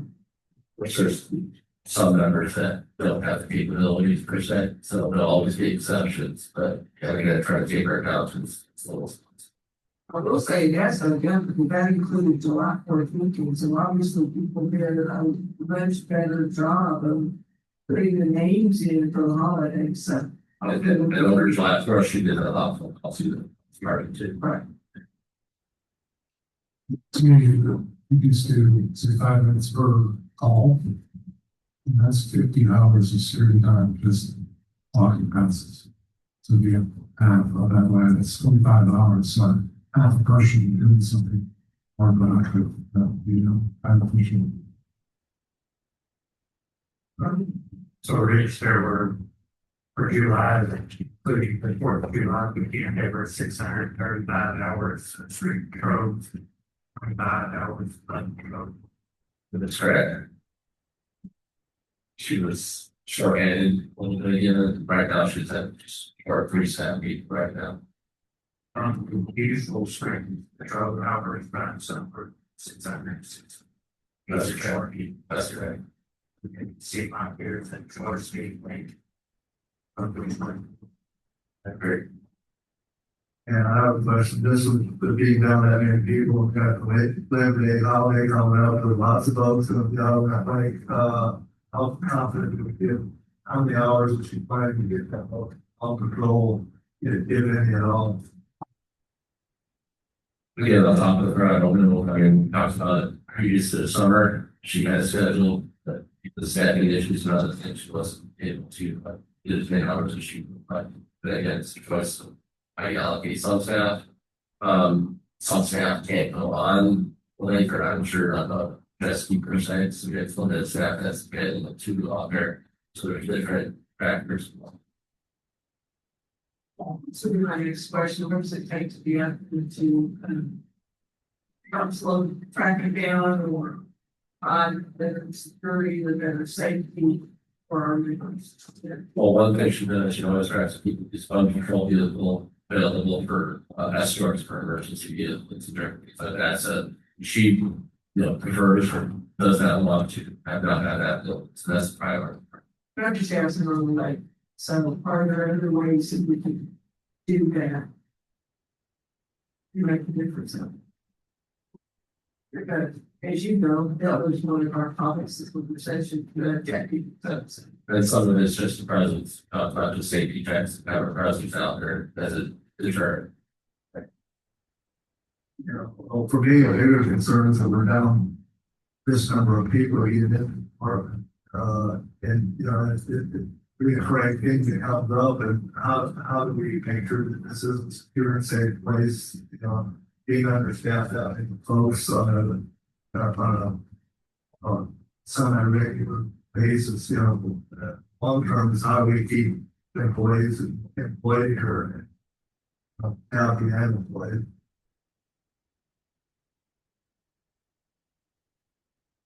Any other discussion on that? That's that in a budget meeting, see what we did. Sure, Bella.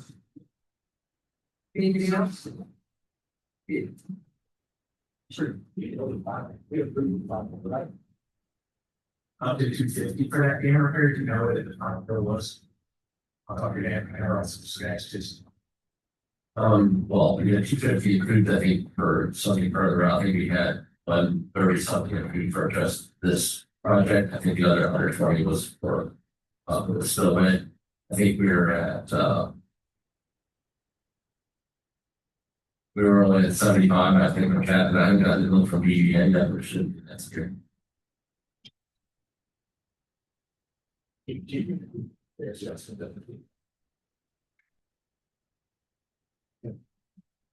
Sure. And the other question I had was in regards to the driving range. Did you say when it was? We don't really know yet when it's going to open. Is that correct? The driving range is again we're going to go off of Brian's recommendations. The driving range itself should be ready before the end of September. That is going to be a matter of the National Driving Range building itself and getting all those other details figured out. But from just the course itself, there's always a possibility, let's say we don't have the building ready or the ball machine over there, they can theoretically get the balls from the existing ball machine and come down to the driving range. So that would be possible. Probably about acres is one thing we're looking at.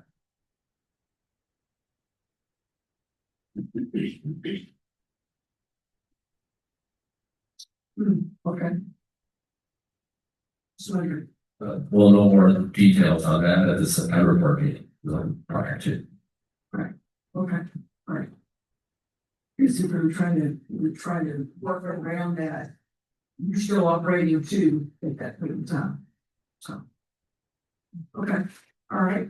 Any other questions or comments or anything for Rick? Any additional business to come before us that we've got there yet? How about any comments from the members? This is your last time to put a comment here.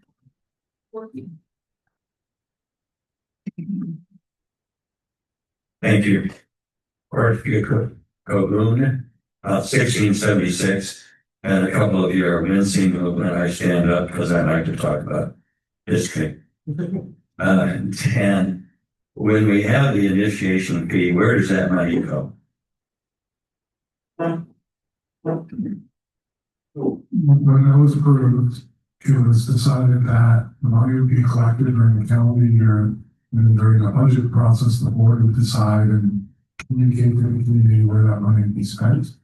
So last budget, we decided that the board decided that all of that money would be dedicated towards roads to help us get caught up as much as we can, since we're pretty far behind on funding for roads. So that was what was in the bylaw vote, and that's what the process is going forward. That We'll collect all the money, whatever that sum is. We'll dedicate that to the priorities that as the board decides. Okay, let me go back about 12 or 15 years, and I know we discussed this in a committee about 3 years ago. We established the Capital Development Reserve Fund back when we had plenty of lots to sell. And when we sold a lot, the profit from the lot went into the CDRF, Capital Development Reserve Fund. It's a non-restricted fund, so then it would be transferred to whatever project, roads or whatever, that you wanted it to go to. Even though that process is in the bylaws, and we could do this for next year if you wanted to, it seems to me if we followed the bylaws, there's a benefit of taking non-member dues money and keeping it separate. And if you go through some of the bylaws, for example, in order to establish a reserve fund, like the golf course reserve fund, et cetera, we went for a vote because we were using member funds that had come into ARF, et cetera. In the future, we may want to do something else, a small project, roads, or whatever, and you can do that in the budget. But I think the process that we talked about once before, the process is to take the money and put it in CDRF. You can keep it separate. You can put it on the screen as separate how much we have, but it's in the Capital Development Reserve Fund. And then from there, it can go anywhere, roads or any other place that you want to. So it's just my opinion that what we have in the bylaws and what we had set up in the past isn't being followed. This is appropriate for me to I completely disagree, because we did a member vote when we did the initiation fee. We're following exactly what was voted on by the members. So this is money coming from non-members to, or people that are becoming members, not members yet, to the community. They're paying this money as a way to offset the cost that all the existing community members have paid for amenities like temporary pavilion and whatever it may be. So to say that we're not following the bylaws, I would definitely have an issue with, because this was voted on, the process was agreed to as part of that vote. And that was 2 years ago. So to me, saying we should put money in CDRF, there's no, to me, benefits to that, even if it makes sense, which I don't understand yet, because we as a board can use the initiation fee money for anything. The CDRF money can be used for certain items. To me, if you put it in CDRF, you're restricting it to certain things that will that be more restrictions on it than it is under the current process of the community agreed. Okay, thank you. I disagree with you because the other one's in the bylaws also, and it doesn't restrict, and that's the whole idea, is to take non-member dues money. There's no such thing as non-member dues. Pardon? How do non-members pay dues to Iowa? How do they pay them? Dues are from members, right? Yeah. And non-member dues. There's no such thing.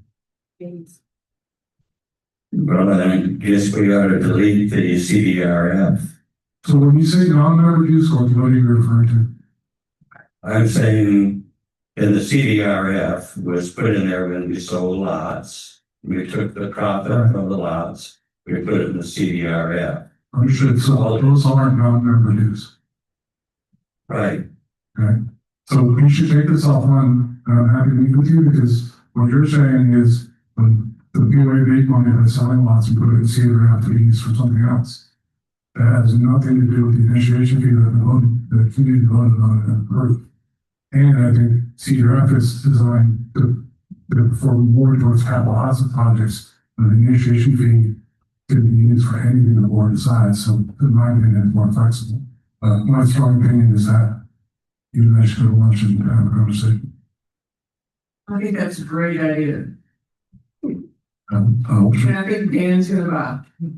I'll drink. Dan's gonna do that. Dan's gonna buy your lunch. All right, they're both in, I'm not saying they're both in, I'm just giving you an avenue that we set up in the past. If it's not a member dues, and initiation, in my opinion, is like when we sold a lot, but you all do what you want to. I was trying to give you an avenue where you could do other things with the money. I mean, you can do anything you want with that money. You could if it was in the CDRF. Okay, Because it's not a restricted fund. I'll call you. We'll go to lunch. Sure. And it's gonna buy you lunch. Take it, Corky. He's gonna buy lunch. It's hard to get a lunch out of your going, you know? I mean, All right, thank you. All right. Okay, so Jim's hand up.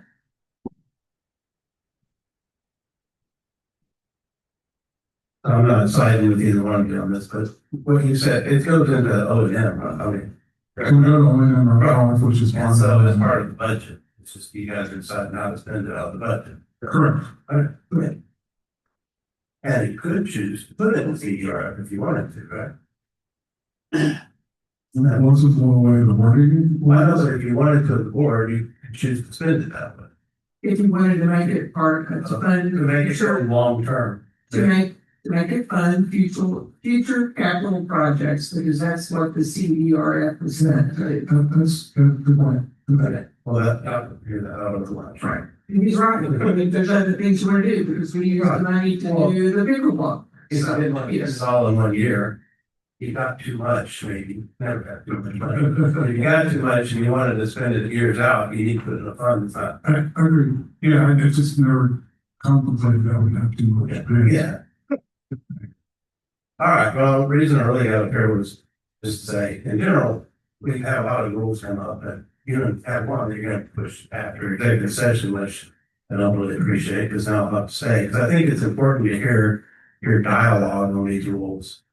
And so I'm gonna have to hang around for that and open the executive session. But on the, and I have a couple of friends on the committee on the rules committee, did a couple, and I share my opinions with them all the time on this. And like this vote registration thing, it concerns me that we're just not enforcing a rule that we already have. And we already have a way to register votes, and the real intent, you know, I'll talk about the intent is to make sure people have a certain before they go all the way. Think back, what's the real intent? Is to make sure they're insured. And why do they need to be insured if they're broken and sitting on top of a dock? They're not in the water, they don't get put in the water. So I think it just concerns me. I don't have that problem. I'm just looking out for potential problems for you guys, how you enforce it. And just saying it's sitting on a dock and not being used, I don't like that either, but it's still not a really well thought through or way to enforce things. And then it's, you're saying, oh, well, if it's got that sticker and it's under a boat cover, how are you gonna know? So now you're gonna have unequal enforcement, but sometimes you got boat covers on it and sometimes you don't. And I don't think you better be touching that boat cover, you know, when you come by, just looking on it. You can create a problem there. So just things like that I have a little concern about. And then back, you know, on the lake, and Ronnie was leading to that. Rich brings up staffing, and I get it. There's staffing problems in security, and we're not doing the lake. There's staffing problems on the golf course. I hear this every month from Ryan. There's staffing problems. We can't do this on the golf course. And the lots we used to, it's not as much anymore the lots we used to. Maybe it's other place. I know maybe it's in maintenance in general. Yeah, I've heard we have missing people there. So I think it's your job to figure out for him what do we need to do to get the staff here. We have it in the budget, and that means we pay people more money. Pay them more money. That's part of what you guys have to figure out. It's your responsibility, I think. Or if it's make better work conditions, or get rid of that boss who's running people off. I have a concern because I go to at least Brian on the golf, and I keep asking him every month, said, just give me a reason to go, go stand up and do this with the board, and I feel like I had to do it tonight because I heard it again, it's like terrible that we're not patrolling our lane. And which is gonna lead to the boat restriction thing that's later tonight, again, it's a rule that we already have, that you're trying to solve. And the problem is we're not enforcing the rules, this is we're not patrolling the lane. But you're gonna go create another rule that you can't enforce. So, let's figure out how to hire the people, pay them right, give them right conditions or right, benefits or whatever it takes to keep people here. I know it's hard. I know that's hard, but let's work on it. Thanks, Jim. I will let you know that one of the reasons I chose to move those two agenda items to after the executive sessions, because there's some information that we would like to discuss with our attorney before we consider those. And so therefore that is closed discussion, and we would like to have the opportunity to do that. So it isn't to keep people from hearing what we're going to say. But that's our thing. All right. Any other comments from members? B Mason, lot 710. I'm making it simple. Brian, where is what's the status of the wine coolers and the barbecue smoker? Oh, yeah, responsibility. The barbecue smoker was never delivered, may not be delivered until we constant efforts from us to get it back to the guy can. So we refer you to the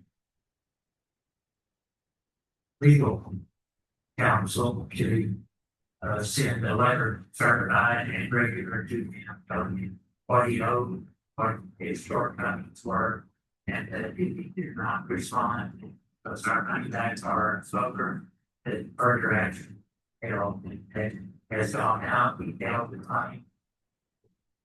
Letter that was sent, so that's one of the things we'll be discussing, session. Now we were talking about. We paid pretty much all upfront. $10,000 upfront. When status on the wine cooler? The wine cabinets are finished there. We were waiting on the electrical to be dropped for the wine cooler to see the water back there. And it's ready to go. The electrical has been dropped. The next step is to take out the coat closet there, and we're waiting until the sanctions finish. That's going to be that now. And then we're ready to put them in and start the process for our lottery selection. Yeah. Thank you.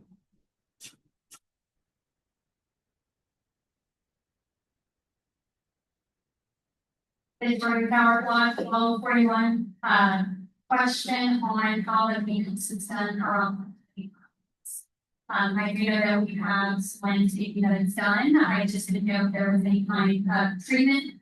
I moved here in June, so that was past the time you could put post-merge stickers. So I've got a decent place on the playground, and they're pretty bad. So trying to get those out of being moved around is something I had questions about.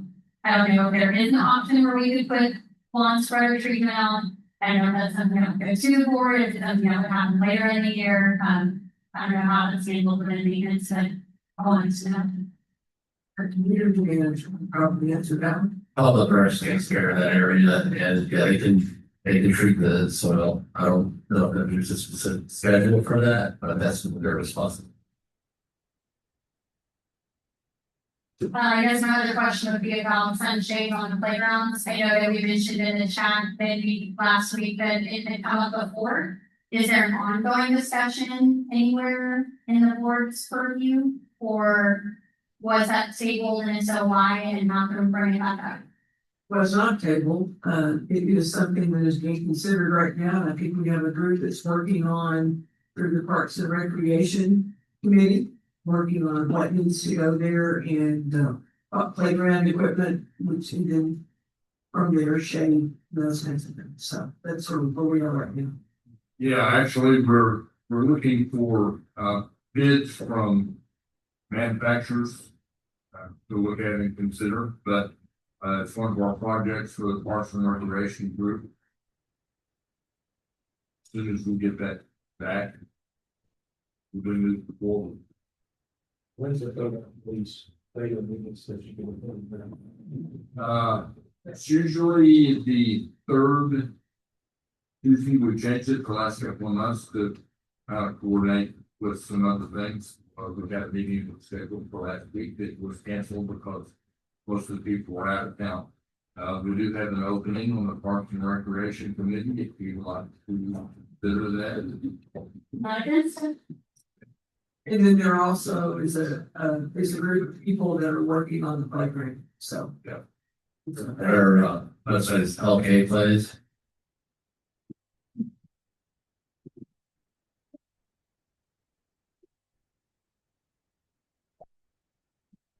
I'm Michelle Taylor, lot 1326. This has a suggestion, first of all, during the board meetings, if you guys would please use your microphones closely. When I try to listen in online, it's very, very, very difficult. And even sitting here, I cannot hear you guys when we try and talk like this to your neighbor. I just, I'd like to know what is being said and be able to hear it. Secondly, initiation fee. Is that, if I am a current member and my mother comes in to buy a house and I am on that, deed or whatever, does she get charged an initiation fee? So, yeah, I mean, I'm sure the interest now, if your name is on, the title. Yeah, so, I mean, there's lots of examples that we could, work through. There was things like, all right, if I take my house and put it into a trust, does that trigger something? Because it's, potentially considered new ownership. That's not the case either. So, Michelle, happy to talk you through it because we've had a number of unique situations, right? I was famous for people moving 3 houses down and just trying to work through all those different scenarios. So if she's moving here totally on her own, there's no common ownership of some kind of existing member, then she'd be responsible for $3,700. But if it's something that there's an existing owner as part of that, then the intent is not to charge the initiation. I'm just trying to be. But, okay, so, and then the last thing, I also agree with, Jim about the boat registration. Number one, with the specific penalties. I think, like with what Ellen said, it's a money grab, so I don't like that. And also, if my boat is sitting on my dock, and not in the water, again, I feel like that the point was it shouldn't be in the water and not that it's sitting up on my dock. That's my opinion. Thank you.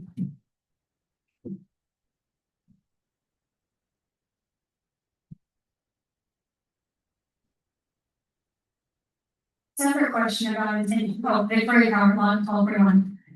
With the initiation fee, what was, and maybe I just don't have the historical here, what's the thought on having the initiation fee of $3,700 and having members who not covered in any way, but it's a separate cost, all in the same month we want into our time? The background is we have very little opportunity to raise revenue, and we have lots of expenses that are increasing. We're lucky now that inflation is down. A couple of years ago, inflation in this area is over 9%, and we can't increase the budget by more than 5%. We can't increase the asset replacement fund by more than 3%. So we are in a budget scenario where it's tough. I mean, why we're behind the road is because that's one of the few discretionary items that we can cut back on. So when property insurance goes up, health insurance goes up, road maintenance costs are going up dramatically, we needed to find revenue. And you can't really charge for specific things to existing members. So the concept was, people are coming to Kiowa, they want to be here.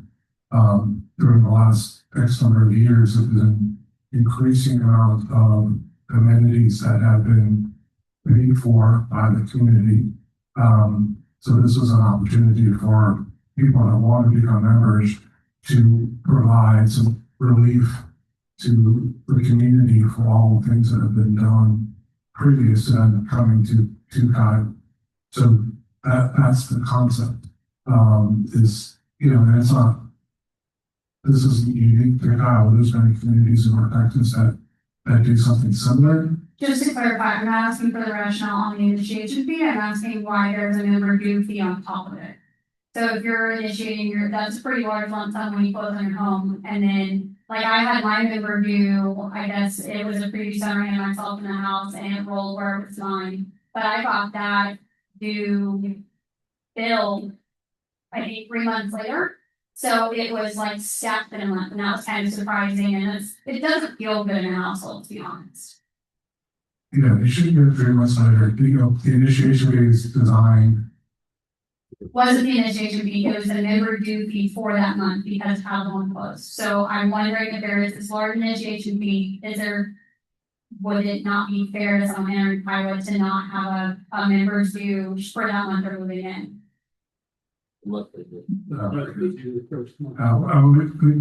They're two separate items.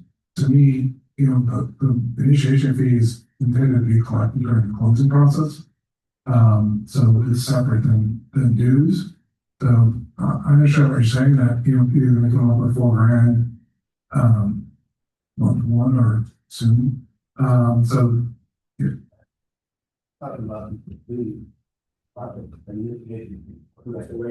I understand, but you're saying you have to pay initiation fee plus the monthly dues at the same time. Which in my case was murky, right? Apparently there was some lack of clarity on either side because I did not get that $340 bill until later, and it kind of came as a surprise. I was safe on our part. So it should have all been done. The initiation fee during closing, and then the monthly bill and dues bill, during that process. So I understand what you're saying, that you don't want to have to pay them both at the same time because it's a lot of money. It would have been easier to pay them at the same time. It was harder to get it, like I said, a couple months later. I understand. That was the mistake on our part. That's not the normal process. Any other comments? All right, hearing none, I'll take a motion to go into executive session. Billy? Cecil? All those in favor of moving to executive session? All right. We're now moving into executive session.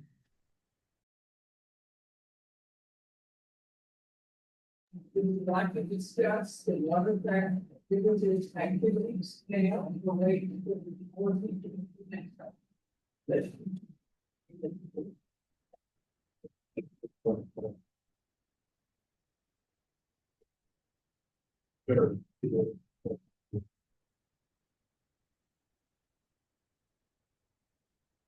Okay, ask one person and see if he feels comfortable with us moving. Oh, it's up to you guys. I think it's a wise decision. But thank you for asking. Yeah, you stay, so I have to. All right, anything else to come before us? Is there motion? Oh, you know, you need to summarize what you did in executive session. Especially since I stayed.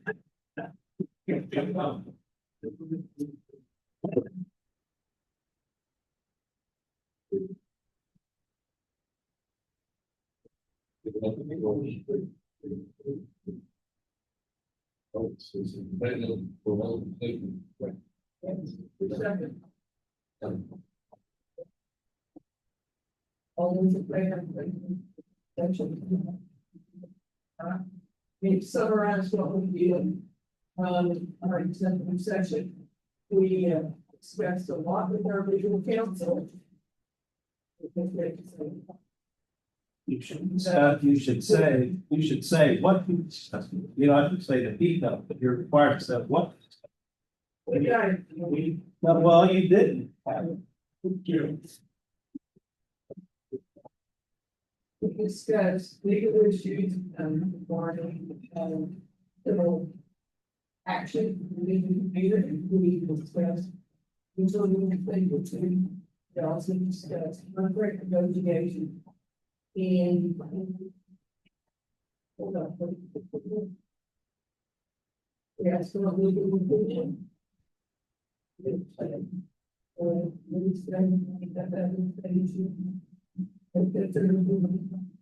Negotiation will say, yeah, so we will be. It's not this part. Yeah, we will discussion.